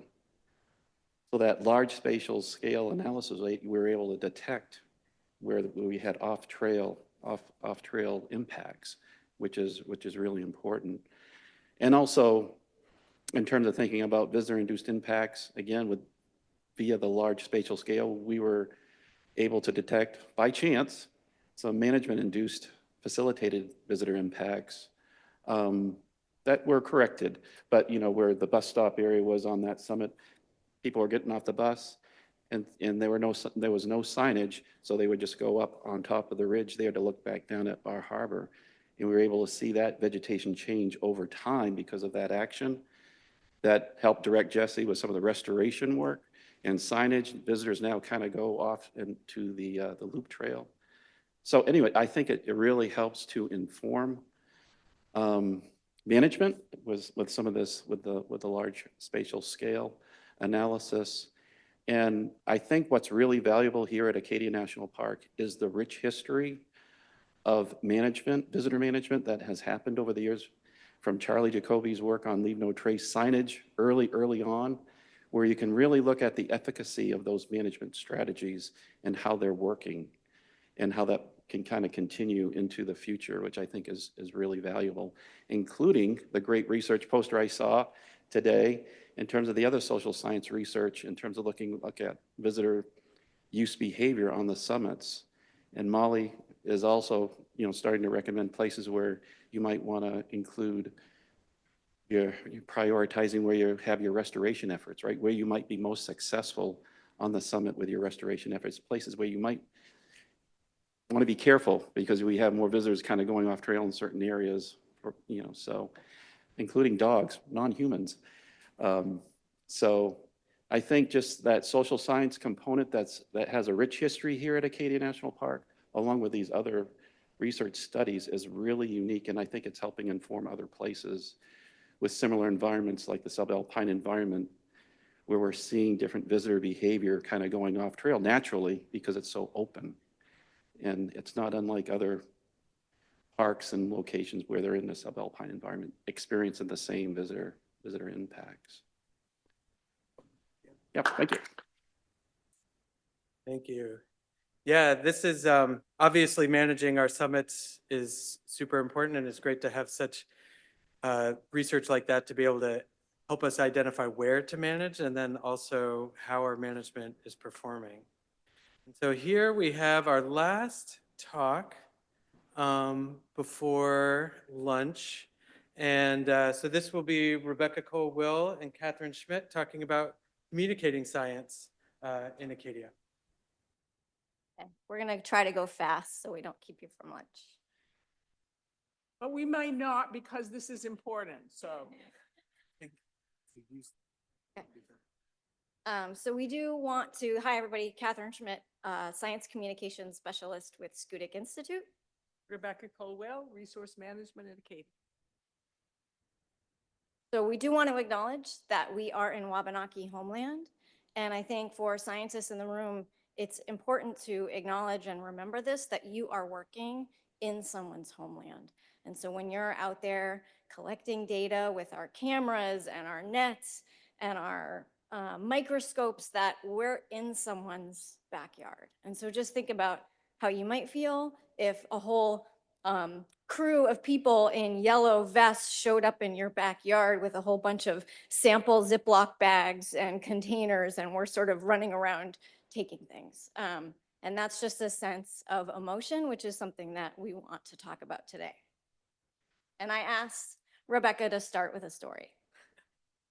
So this is a little antidote that, gets us to this question of how much people care about places and our responsibilities as managers to respond to that and communicate. And if you read this as I sort of give you the background, I got this email, and this was a few years ago, from this person who expressed this really deep concern around the potential impacts that maybe our crews, someone in the park, was doing to these really important and iconic cedar trees. So I'll give you just a minute or two to read that.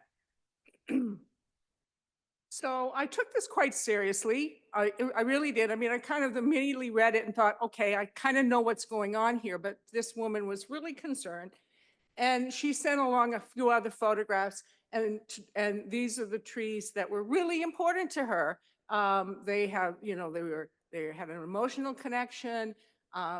Clearly, she, had some kind of, they had become animate to her in terms of their importance, and so we went back and forth with some emails a couple of times. I made the suggestion to her that, yeah, I think I know what's going on here. Looks like these are, what are these, right? These are obviously the, the results of a bird doing something that had nothing to do with impacts from our staff back and forth. So checked in with Bick, our wildlife biologist, and, presented that information about what I thought was going on here. And, this went back and forth a couple times. I just really can't believe that, like, a bird did this. Are you really sure that your like roads crews aren't like cutting holes in these trees for some reason? And I could not convince her, I'm the chief of resource management. I told you something. And she didn't want to believe me, or she just doubted, or was just really not sure. So what I did was I kind of Googled this, and I found an answer, and I shared this website with her, this page, and said, who made mysterious rectangular trees in Hull? And I got a response from me, oh, okay, that makes sense. Thank you for sharing that with me. So. Okay, so I love this story because it shows a couple things. So first, it shows that sometimes you're just not the best person, right? And so different sources are trusted in different ways. And it's important to just recognize that sometimes the person from the Park Service in the uniform is not the best person to be communicating science. And this is why we need all of you, right? We can't just rely on the Chief of Resource Management to do it. We all need to be doing it. Maybe we need you to write web posts such as this so that we have something to refer people to. But the other thing that it shows is how we are cursed with knowledge. So the curse of knowledge is this idea that when you know something really well, when you are a fraction of 1% of people who have, say, a PhD in ecology or biology, that you know something really well, you forget that other people don't know it. So it's really, and the phrase curse of knowledge is sort of used and out there, but I want us to think of it as it's also a gift, right? Knowledge is a gift, and gifts should be shared, and it's a responsibility to share those gifts. And so, obviously to us, a woodpecker made those holes, but the curse is forgetting that it's not obvious to most people in the park. So for most people, they're not fortunate enough to be immersed in Acadia, to get to dedicate their lives to being in the park and studying the park, but they still care about the park. But maybe nature is somewhere else, right? Nature is a destination. It's inside the park. It's not outside the park. And so there's both a physical distance of people are physically separated from nature. They don't get to access it as much as maybe all of us do, but they're also psychologically distant from nature, that they don't recognize, say, their street or yard as being nature. And that makes the park kind of the ideal place to be communicating about science, because people care about the park, they're here, they're interested, they want to know about nature, and then all of you and all of us are here with our gifts of knowledge to share. So how do we do that in Acadia? How do we sort of close the gap? And we do have a process. Thanks to assistance from Emma Albee, who helps coordinate a group of us, and we meet monthly and we review research permits as they come in. And we have a conversation about park priorities and interest in stories and what the public might be asking about, and sort of think about how to communicate that. You want to say anything about the signage or? Other than I think that this is a really important place where we can say, what are we doing? What's going on here? And that's been a really effective way for us to simply communicate and communicate simply to our many visitors. And Jesse's shaking his head out there because, a few years ago, we put out these blue traps hanging in trees, and we had people call, what are those things? What's going on out there? We'd forgotten to say, well, those purple traps are really important because they're monitoring for emerald ash borer, by the way. So So what are some of the ways, the options that we have to do that? So we have research briefs on nps.gov. You can do an article on nps.gov. The Seed of Trees podcast, which season 3 is about to launch next week. So I hope that you all listen to the trailer. Coastal Conversations on WERU. All of these sort of options. Acadia Magazine with Friends of Acadia. They might have the right audience for a story.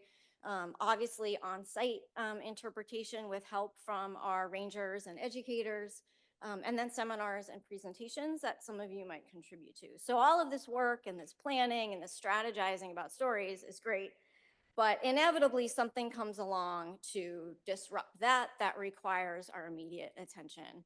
And so I have a photo here of the January 10th, 2024 storm, and I just want to acknowledge our friends and our family in Florida and North Carolina and Tennessee right now who are dealing with this. And so definitely our thoughts are with them. But that was us back in January, and we're all scrambling around documenting impacts out in the park, surveying damage to Wonderland and Ship Harbor and Sand Beach and Schoodic Point and numerous other places. Certainly the park is concerned about public safety and health. And so that's what we're doing. But in the meantime, what was the public's interest? So this was really surprising to many of us, that what got picked up and spread around the world. I mean, some of the Independent is a UK newspaper, digital media, as well as CNN, Fox News. Nationally, this went, viral, that we have just lost this 112-year-old shipwreck at Sand Beach.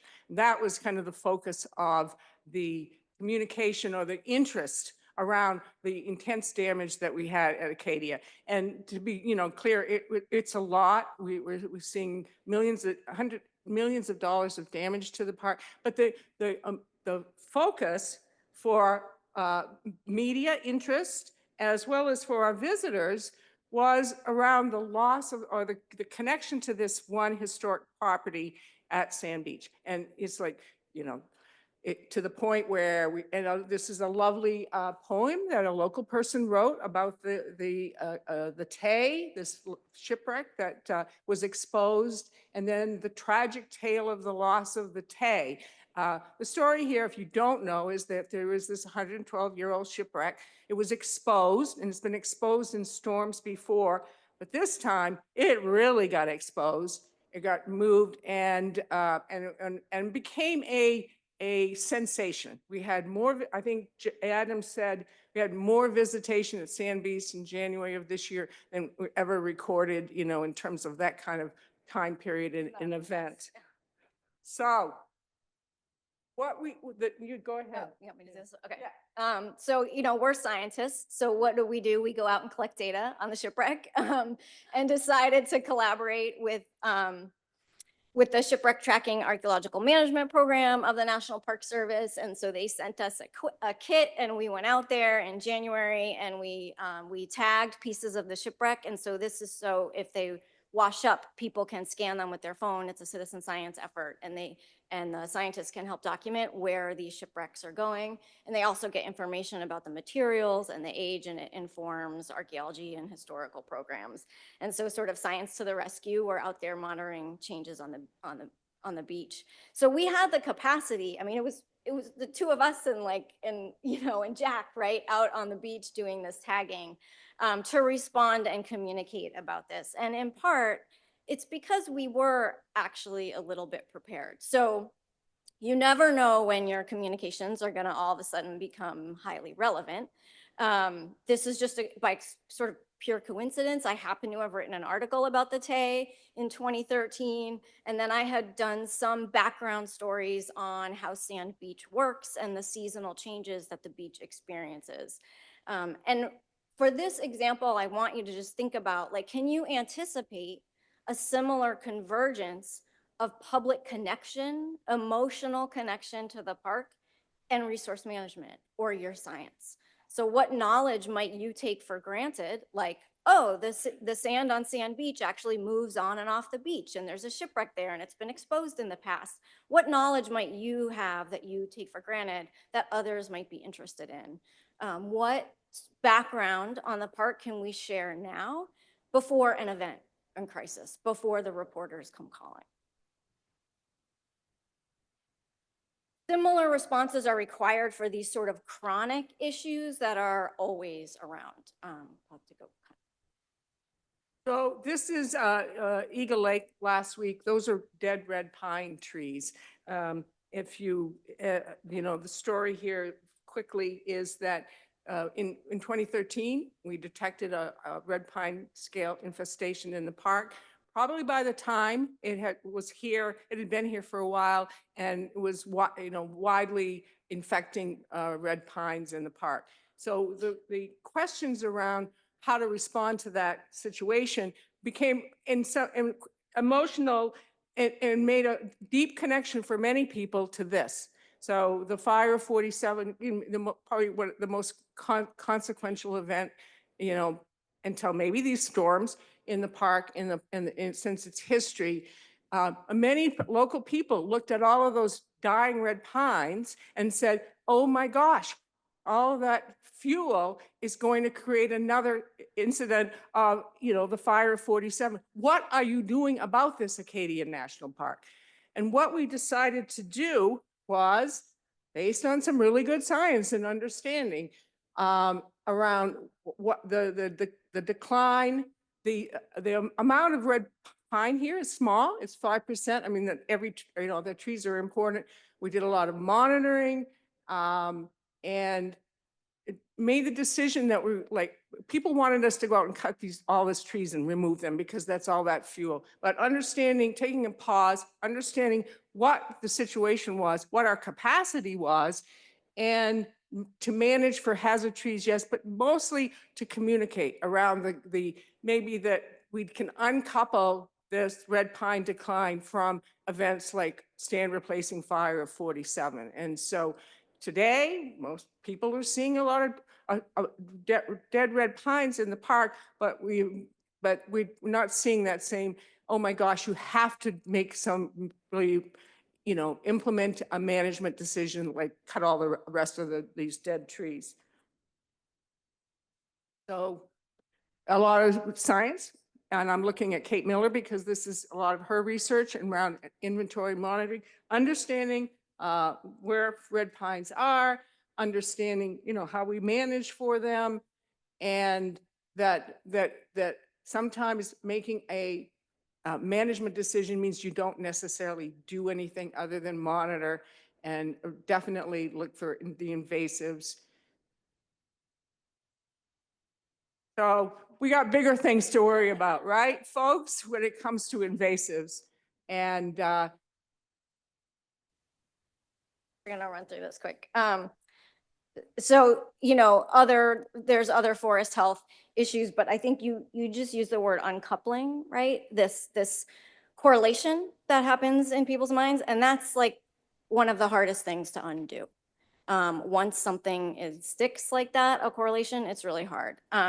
So other things like, why doesn't the park manage deer? What are you doing about all the dead wood on the forest floor? And beavers. And beavers is another example of this correlation where people see something like flooding, and it's easy to see how they would associate presence of beavers and problems with flooding. It's easy to see how that coupling could happen. And this, I think we could write stories in response to the communication need. I mean, that's kind of my job, right? Okay, I'll write a story about beavers and habitat diversity, but me writing an article with a bunch of facts about beavers is not going to change public opinion or emotion. So we need to listen and tune in to the emotions of others, recognize our knowledge as a gift, and share that gift with others and connect to them on how they care about the park, because that is the one thing that we all share.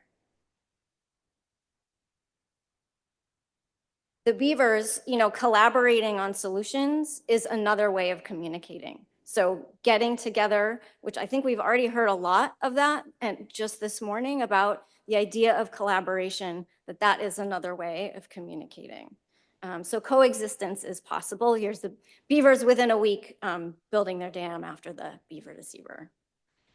So these are the things we would like to leave you with. Again, those points of connection and overlap between your science, visitor interests and emotions, and manager needs, how you might shorten that distance, and then also come talk to us about what capacity is needed and how we can help. Thanks. So one question before we head out? Yeah, everybody's hungry. All right. Well, thank you guys. Really appreciate it. Well, communication obviously is super important to us. It's been a big part of what we've been doing since the Schoodic Institute arrived, and work with Schoodic and the Friends of Acadia and the park. And we're really lucky to have such a good team that's prioritized it and working on techniques like what we just talked about. So now it's time for lunch, and so. If most of you are familiar with the campus, so know your way down, I would say if you don't know your way down to lunch, find somebody that does or just follow the crowd. And so for those of you who have posters up right now, what I would suggest is before you go down to lunch, take down your posters.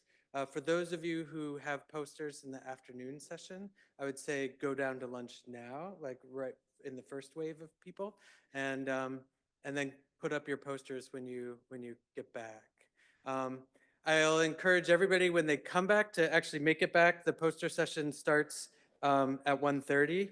We have an added incentive that there will be dessert up here. So to come back, the poster session's at 1:30, and to be able to network with folks.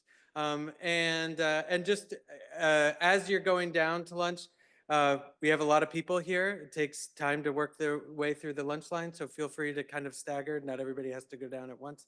And you may bump into, there are a few other groups here on campus. There's a Scudic science workshop, which is actually a group of medical researchers here on campus. There's a National Wildfire Coordination Group on campus. There's also a Scudic Education Adventure middle school group here on campus from Ashland, from Ashland and also from Hebron here on campus. So you might bump into them.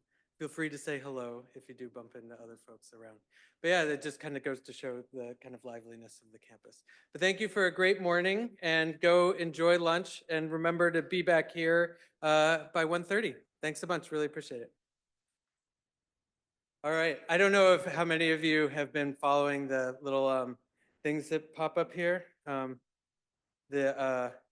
this really is the, these are the most common terms that show up in the titles of research projects. So our research permit system has been running through since what, 2001?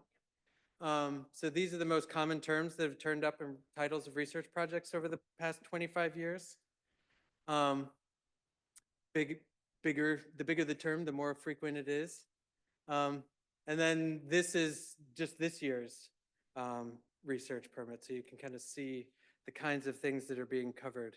And it's a big, diverse bunch of work that's been going on.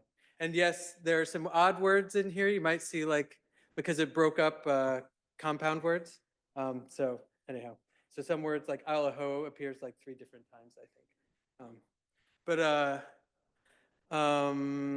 So anyhow, for those things. But thank you guys, those of you who didn't escape during lunchtime, made it back. And so we're here for our last session.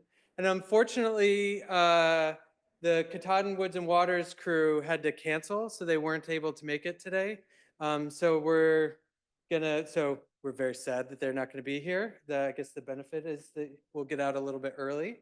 But we'll try to see if we can reschedule that for a lunch and learn, so that people will be able to hear that story, because I think the story of the creation of Katahdin Woods and Waters is a really big one. And it's not an Acadia story over the past 25 years, but it's a really big one for conservation in the state of Maine, which I think would be really valuable to hear.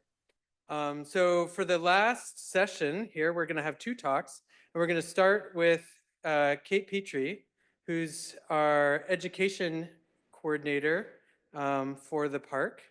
And she's going to be talking about our education, the Scudic Education Adventure over the past, our flagship education program over the past 25 years. Thank you. Thanks. Okay, can everybody hear me all right? Great. Sure, I have all the equipment lined up. I'm Kate Petrie, as Abe introduced, the education coordinator currently here at Acadia National Park. But in full disclosure, I've been here at Acadia National Park going on 36 years. And I started here, I started here in interpretation and education before this area was ever dreamed about. It was the Navy base, Naval Security Group Winter Harbor.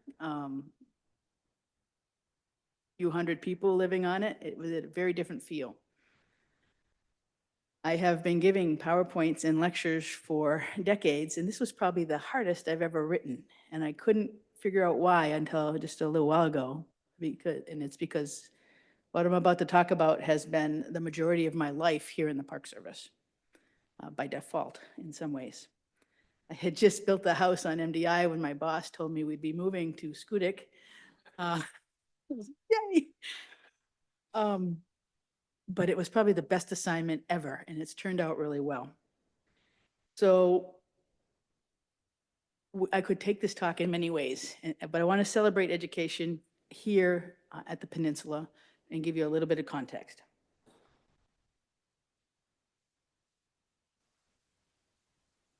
First of all, this is what the place looked like when we first inherited it in 2002. 46 buildings became part of the Park Service overnight. And they added 4 maintenance people.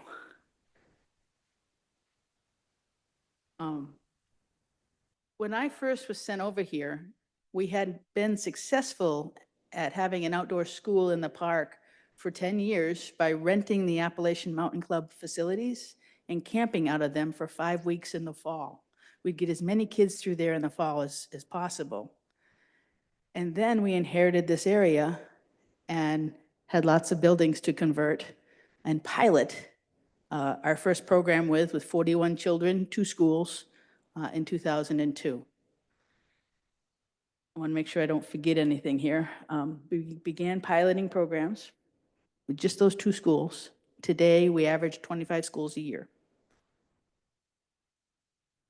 The opportunity to move our students here and do outdoor schools out of buildings that supported outdoor education. We're not in them very often, but when you're working with 5th through 9th graders, particularly 5th graders who, maybe weigh 65 pounds, some of them, they get cold really fast. So it gave us an opportunity to move from a freshwater environment to a marine environment, expand our curriculum, and have support facilities that would allow us to expand our season. Heated sleeping facilities went a long ways to helping us out. The C program is a curriculum-based program.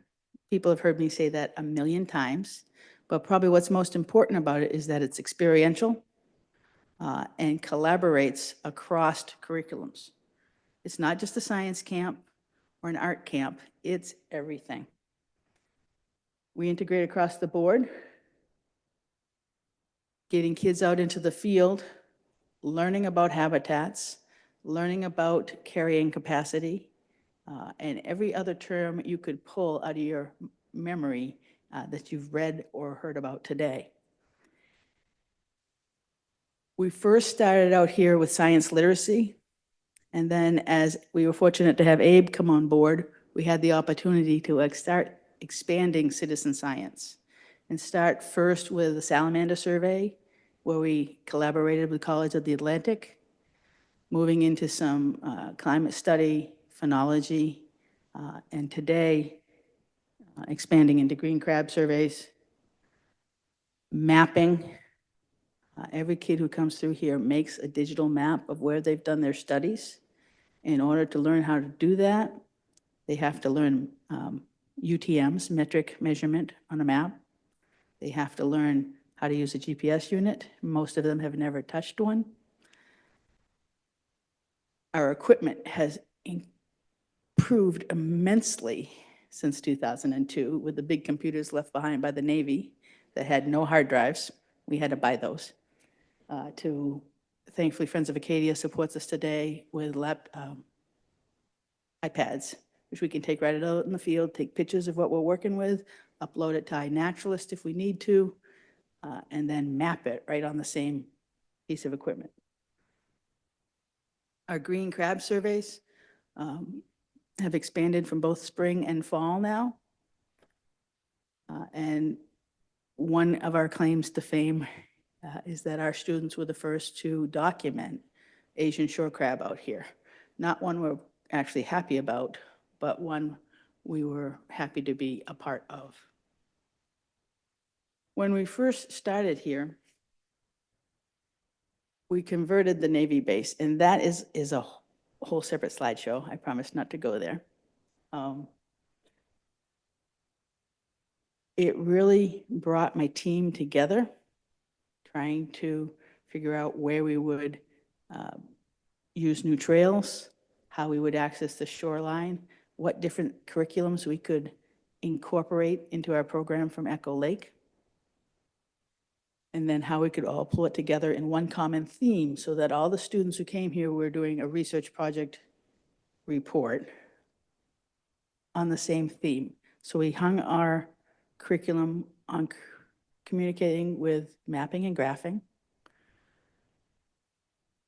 inventorying woodlands, and surveying the intertidal zone to the mid-tide zone. we don't quite trust them in the low tide because there's too many of them. I don't want anybody swimming. This gave us the opportunity, as you saw with Lauren's poster on the other side of the building, to work with over 10,000 students and teachers in the last 22 years, as well as 350 early career educators, like the intern you see here in the photo. Some of those career interns have come back and helped us in many ways. There's one in the audience today. I won't pick on them by pointing them out. But just as a few examples, Zach in the upper corner started out as one of our interns. He's now working in Zion as a full ranger, permanent position. Pete Berquist came up through our system as a ridge runner, as an intern, as a seasonal ranger, and now he's a geology professor in the Carolinas and Virginia. One of my favorite success stories is Joy in the upper corner. Came to us from Unity, one of the most inspiring teachers I've ever worked with, now heads up education on the West Coast with the state park system. Erin in the middle came as one of our interns. She's now a dispatcher. And most recently, one of our interns who took a couple different twists and turns and hiked the AT while she was at it, Ranger Danielle, was an intern here and just graduated FLETC. She's now a law enforcement ranger in Zion. In addition to the 10,000 students that we've worked with, the 350 early career interns, we've had over 600 teachers work with us in both our teacher workshops and other teacher workshops that are brought here. These teachers go on to bring their students back, and many of them work on pre and post site materials that they then share with us, and we share with you and teachers through our web portal. Trying to avoid talking to you for an hour and just giving you a sample of what we've done. I'm going to cut it off there and say that the students we have coming through here are tomorrow's stewards, and we have a really bright future from what I've seen. I'll take any questions. What happens to the data from all the surveys that we do? Depends upon which topic we're working on. The green crab surveys get entered into a database for Gulf of Maine Institute. We also work with Hands on the Land, iNaturalist. The College Atlantic study has concluded, and we're currently trying to find an area for those. Any other questions? Through the years, there have been some evaluations of environmental education in Acadia, not SEA specifically. Since we're not allowed to survey ourselves, what has been done through third parties. As a government, I'm not allowed to survey you or your children. Yeah. We work with the public, but we don't like have a summer camp where, yeah, no, teachers come with their kids, they sign up their whole classroom, and they come and stay with them in the dorm. We do 22 hours of curriculum-based programming. Okay, that's a two-part question, but how we have expanded our programming. Here with the residential program, we have expanded throughout the state with advertising and then with our teacher workshops to other states.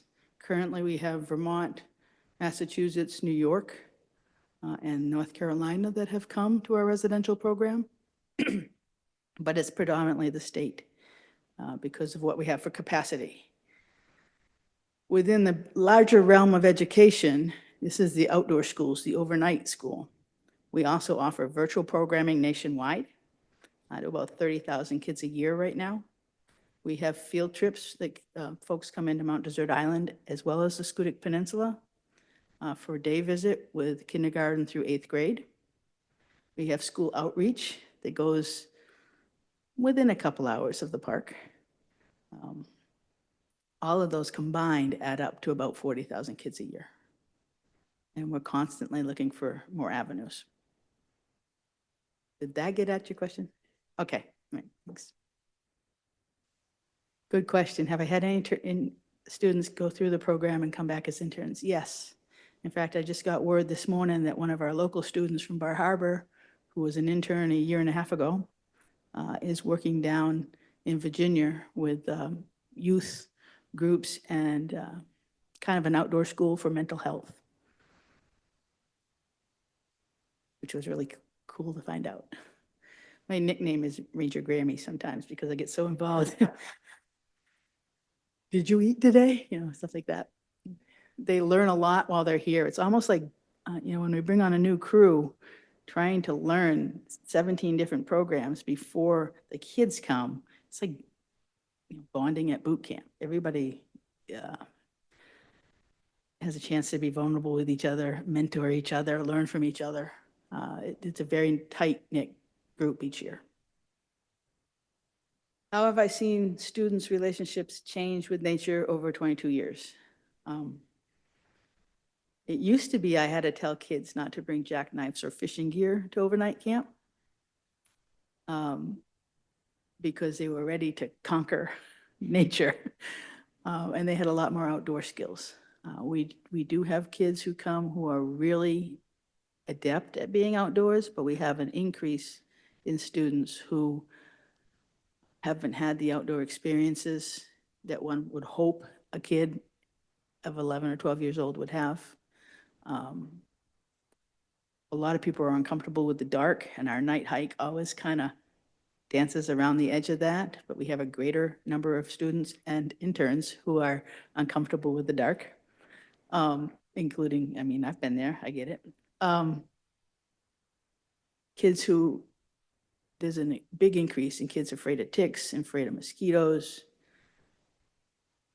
In some ways, a lot of the advertisements we see, I think, demonize the outdoors, and people want to protect their kids from it, so they don't let them out at all. And we have to deal with that first before we can get comfortable and learn. Thank you very much. Thank you. That was great. Yes, actually, a bunch of our staff, including me, have had our kids go through that program. And it sounds like it's getting more and more important and kind of tying things together in terms of like thinking about how we communicate, like our communication, like how we communicate wildlife diseases and things like that. You know, take precautions, but don't be afraid of it. So that's good to be careful of. All right, so we're down to our last presentation, which will be actually, Nick Fisicelli and Emma Albee and me talking about, actually, it's kind of interesting. We're going to be talking about building a community here and really doing things like this, the Science Symposium. And so during this presentation, we're going to talk about a little bit about what we've been doing and then end with kind of where we're going to try to go and trying to get your guys' input in where, not this instant, but we will be asking you to help us figure out what we can do in terms of the next stages of communicating. So it was kind of funny thinking back, Kate and I were reminiscing about so this is me when I first started here in 2009 with my daughter. That's right. That's right. Back before I had so much gray hair. See what working at Acadia has done to me. But this was actually just right here at Schoodic on some stretch of the shoreline of the coastline, and thinking about like just starting here as a science coordinator, thinking about like how do we build this science program here. So we had about, I think in any given year at that time, we had about 25 or so research permits or research projects in the park going on. And so when I got here, I came from academia, so as one of these academics that knew nothing about what it meant to actually manage a park. Some people might say I still am kind of have that in me, but so what I started to do was just go around and ask. So talk to everybody. I actually talked to all of the people who had those research permits and asked like, what can we do to support? Like, what do you want? And also our park staff in terms of what can we do to support this community and to increase the amount of research and to make that research more meaningful. And it was interesting. So there were lots of comments from lots of people at that time. And, but really the one thing that I heard from absolutely everybody I talked to was they wanted to know what else was going on. Like they knew that there was a lot of research going on here, but they didn't know what else that was. And they didn't know who was doing that work. So there was a lot of, what are other people studying? How can we create more opportunities for collaboration? How can we create more opportunities for early career, for students and early career staff? And can we really increase that impact? I think a lot of people saw that they were doing research, but they didn't know that it was ever being used. So there was a lot of sense of research being done here, but not a lot of, that it was research that was ending up on a shelf rather than getting applied. And so pretty quickly, so in 2011, we had our first science symposium. So that was this was the thing. This event today is the thing that we asked for and that we've actually grown our research community around. And so this was our lineup for our first science symposium. David Mansky, who you heard from earlier today. Steve Norton at the University of Maine talking about long-term metal and mercury pollution in the park from paleoecology. And Jane Disney, is she still here in the audience? Jane, back again, we were talking about it earlier. I think she was talking about eelgrass restoration at the time. Aram Calhoun talking about wetlands and amphibian ecology. And then Bob Manning and Jeff Marion talking about managing crowding. Similar issues, some of the issues haven't changed very much over the time, but the idea was that this science symposium has really given us the opportunity to highlight lots of research and provide lots of opportunity for networking and building momentum. And I think that we've actually done a bunch of surveys after some of the symposia in between, and that's the function that this event is still providing.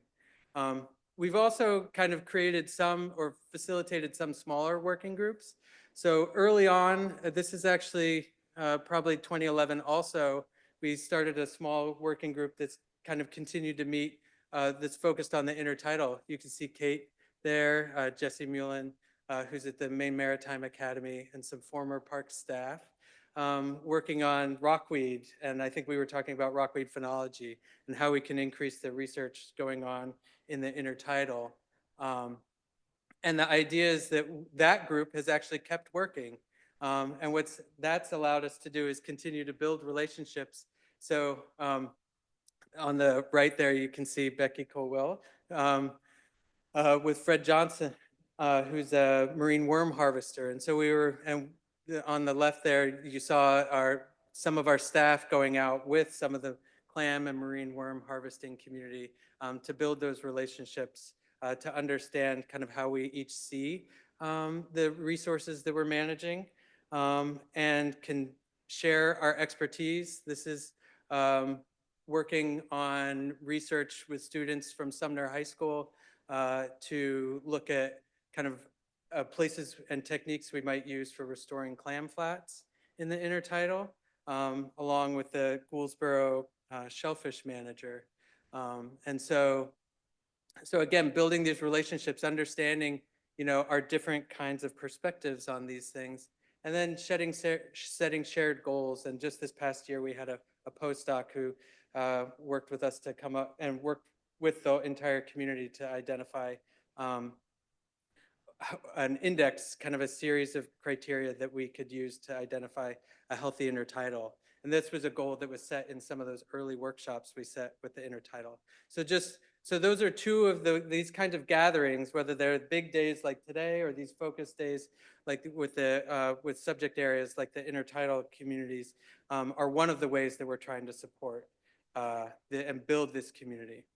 And to talk about some other ways that we're doing this, I'm going to hand it over to Emma Albee, who many of you know. I'll advance the slides, but she's going to be talking about some of the other behind the scenes things that we've been doing. So I'm Emma Albee, and I'm the Science Information Specialist at Schoodic Institute. And so one of the things I do is I help manage the research permits in Acadia National Park. And so this is a graph of the number of research permits in Acadia. So most of you know, because many of you have research permits or are listed, but anyone who wants to come and do research in Acadia has to apply to get a research permit. And so you can see that the research permit numbers have increased over the last 20 plus years, but they have remained relatively stable over the last 6 or 7, besides 2020, which was due to COVID. But we have around 84 or 85 projects every year with people doing research in the park.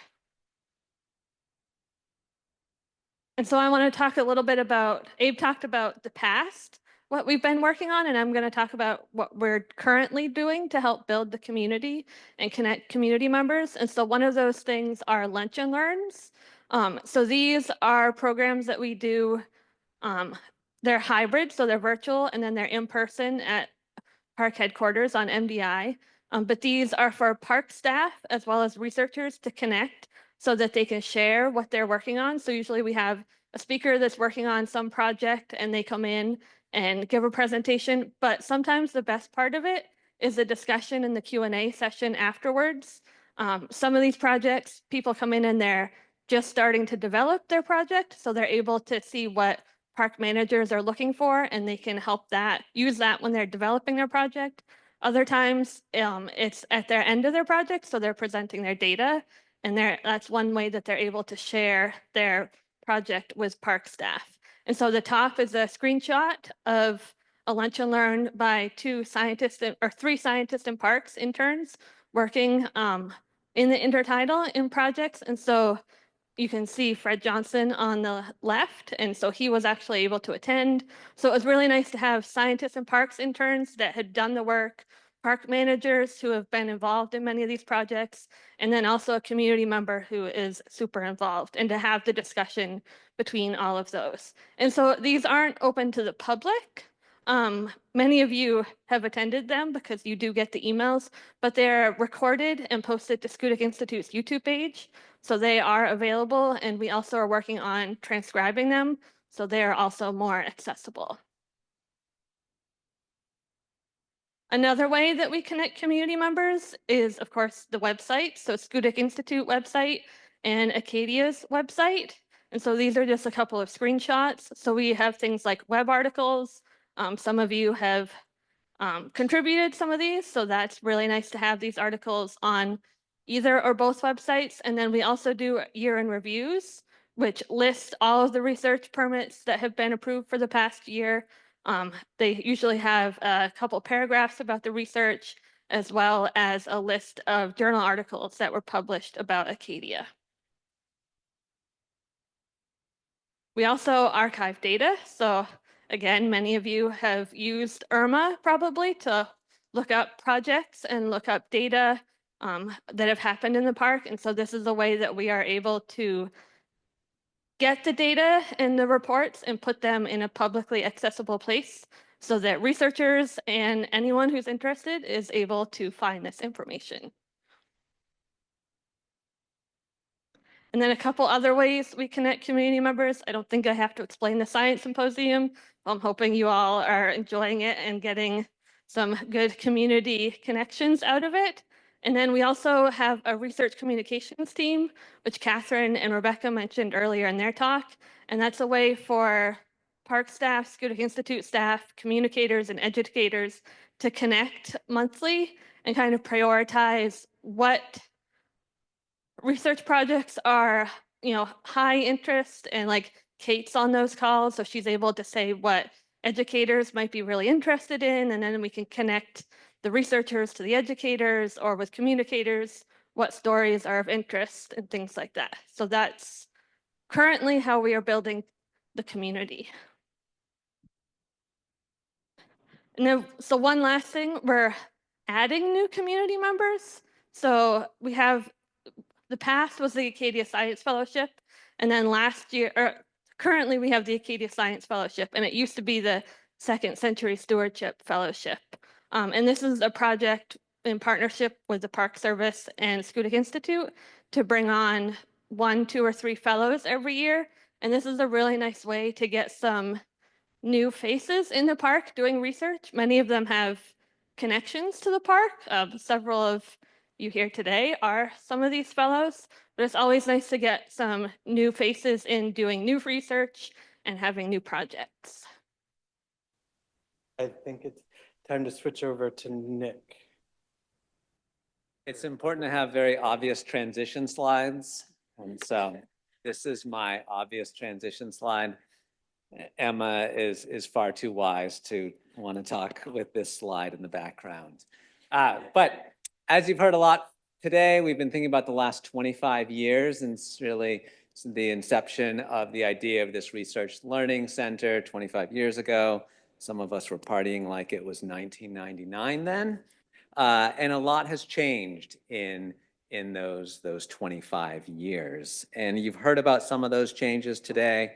We really want to hear from you all as well on what you think the last 25 years, some of the biggest science-related insights have been. And so there is the poster outside, and there is this Menti poll.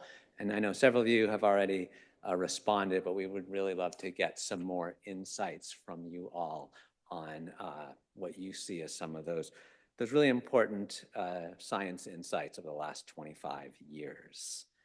And I get to tell you mine from the last 25 years. And you already saw an image of this earlier that Rebecca shared. This is the Tay. This is my, and I had to show a family photo as Abe did as well. This is my daughter, who is a shipwreck enthusiast, having a look at the Tay. But I think one of the big critical changes for conservation over the past 25 years is that we've gone from really mostly not talking about change, not talking about climate change, to talking about it in the future tense as something that's going to be an issue in the year 2100 or maybe even the year 2050. And now to seeing it play out in front of our eyes. And finally, I think really being impelled to respond in a way that we haven't been before. And so we're talking about it in the present tense, we're seeing it in the present tense, and we're now responding as well. And it's only 2024. I think that's another really important piece to this. You know, you see lots of figures of climate models, climate projections, you know, looking out to the year 2100. And you see, you know, major changes for the year 2100. And those global climate models, they're really good at resolving the long-term climate trends. So looking out to the end of the century, those climate models are really good at those projections. And we're still right now in that part of the curve where that year-to-year variability, that just inherent variability in global climate is really the strongest driver of the actual conditions. And even though that year-to-year variability is the biggest driver, we're already seeing records being broken all the time.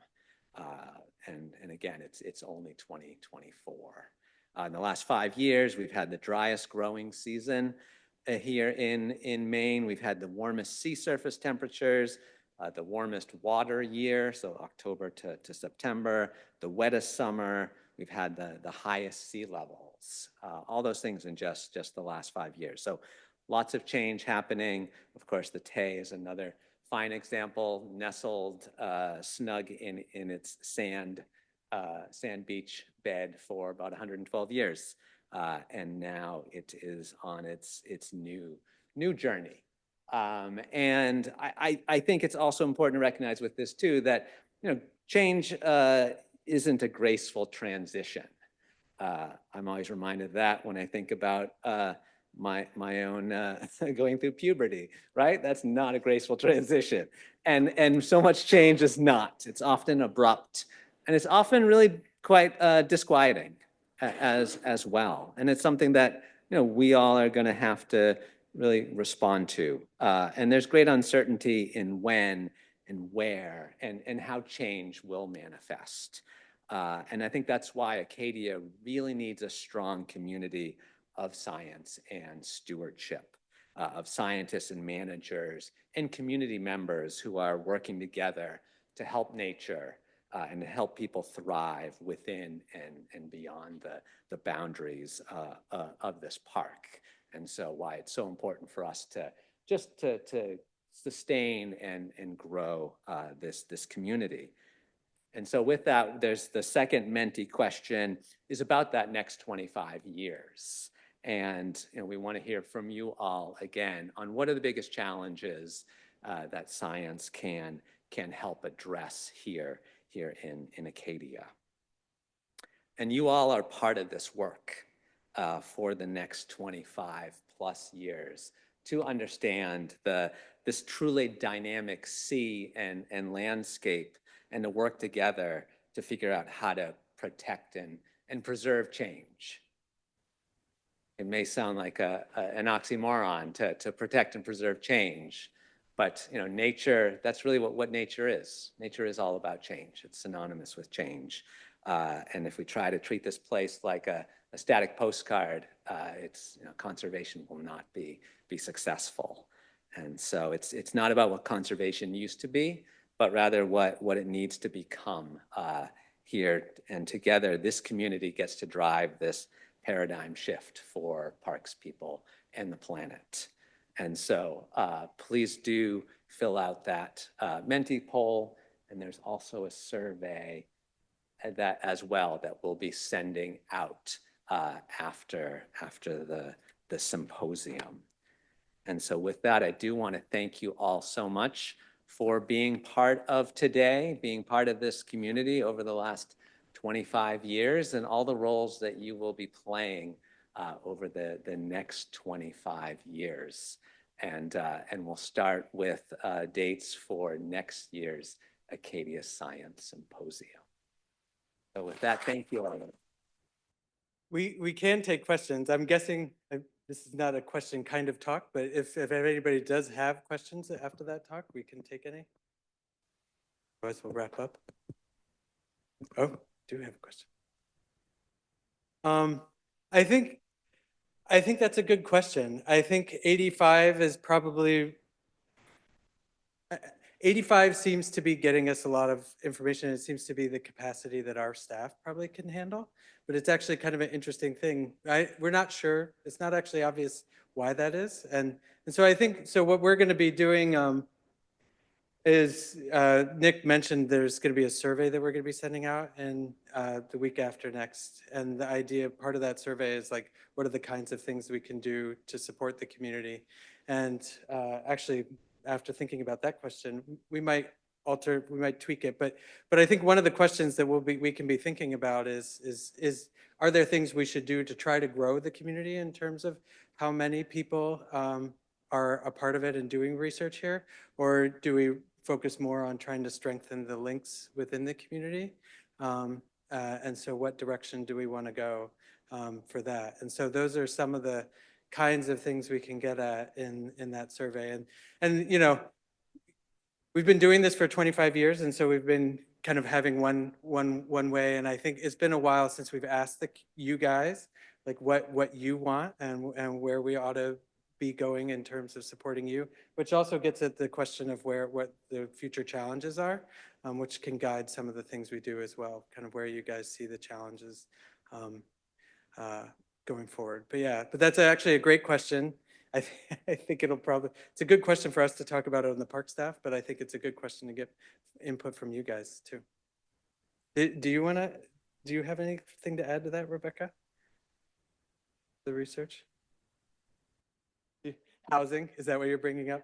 The limiting of, right. So we do run up against a limit, like part of the purpose of this campus, the research learning centers broadly, was before the research learning centers were created 25 years ago, there was even less housing available than there is now and it was expensive, and so you were still competing against tourists. So these research learning centers were built in part to provide housing for researchers and early career folks and things like that. And so that's going to be, and we're running up against that challenge where our research community has grown to the point where housing is limiting again.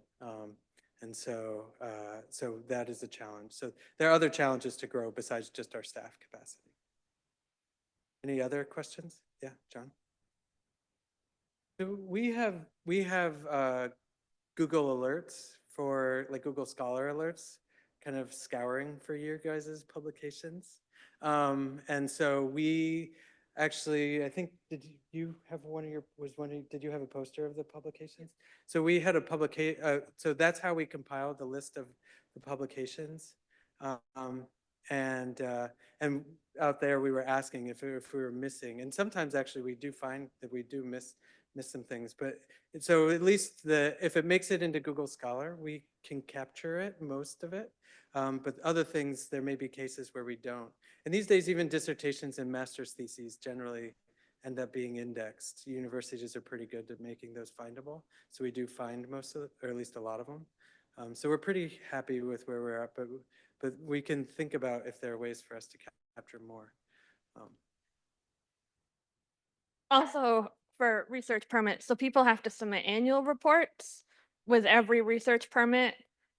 Usually people won't have reports by that time because that's mostly like, this last year I did this in a couple sentences. So it is hard to get, people are supposed to submit final reports, which can be anything. That could be a thesis or journal article, just a report that they write up, but it is hard to follow up with that because the annual reports, there's like notifications and emails that go out, whereas the final reports, sometimes it's 2 years after the permit, sometimes it's 5 years. It depends how long it takes to get things published. So it is hard. It is a lot of Google Scholar alerts and people, send me anything you find that you think should be there, and I will put it in Irma. But it is kind of checking in and if people send it to us, but that is a hard thing to track down because I don't know that someone's publishing something and I can't check in with everyone every so often. But it is good if you publish something and think we should have found it, if you look at the year in review document that are on the website, if it's not there, then we may not know about it. So then let us know. And there are in Irma, the data store on Irma, that's irma.nps.gov. In there, we have about 3,500 documents from the research history of Acadia. So it's a good place. There's a lot of there's a lot of like gray literature that's in there that's not available anywhere else really. So if you want to find research, so it's a good place to look. Any other? Yeah, Seth. In past symposiums past, we heard at least some sort of statistic about visitation to the park. I don't think, I missed the opening remarks today, so I don't know if someone said something, but I do know yesterday in a staff meeting here, we learned that our visitor center, our welcome center, jumped from 24,000 people visiting over the course of the year to 31,000. And I'm just curious, when we're talking about all the research that's going on, and there's an incredible lot, and we're learning a lot about the park, but how does that, what is the thinking management-wise about the carrying capacity in terms of visitation to the park as we move into the future? Scanning the room for Adam. Can you raise your hand, Adam? Is he still here? I think Adam left. Oh, man, now he thought he was going to sneak out and not be noticed. Adam is our social scientist who would be able to answer a question like that. Does anybody else want to try to take a stab at that? Oh, Becca, hold on. Big time for this.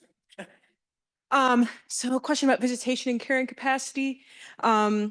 I think, as most of you know, MDI is a premium place to be, meaning financially, physically, all of those things. It's really hard for people to come and stay, and we're very fortunate and lucky to be the people that can come and work in here. We are seeing trends over time that people are taking more day trips to Acadia. So they're staying less often, the 7 days, Saturday to Saturday, and they're coming from places within generally an hour of MDI. I think Dr. Kate Ruskin did a study not that long ago showing that people who come to the Schoodic campground actually don't know that they're coming to the Schoodic campground. They just see that Blackwoods and seawall are taken or full, and they say, oh yeah, Scudic, click, click, click. And they come here and they're like, this is not MDI. And so trying to convince people to see a different part of the park could also be part of higher visitation. We also know, I think some of us were talking about this at the poster session, that Scudic is such a special place. And even people on MDI who live and work there want to come to Scudic because it is a little bit more quieter, sort of speak. I don't know if that answers your question. We're seeing about 4 million estimated visits in the last couple of years. I can't predict if it's going to be the same or less or whatnot. I think for what it's worth, people really enjoy Acadia. We want them to have the best visitor experience. And so I think that's kind of where we're at on that. So I'll tell Adam he was missed. Great. Anything, any other questions? Are we good? Oh, there's one up front. No?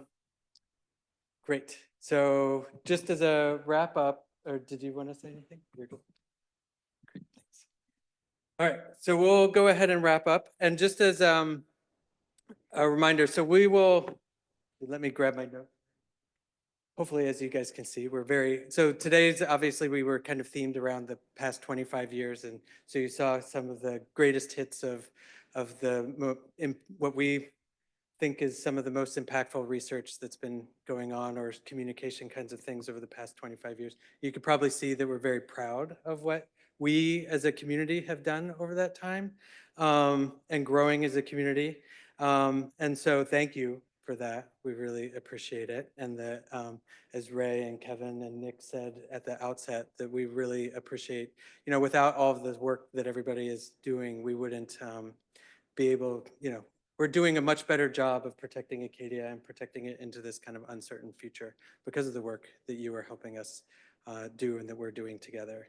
And to just kind of continue that work in terms of sharing and creating this community, we're going to be asking you some questions. So for those of you who have posters, we will be sending out an email asking you to share PDFs of your posters.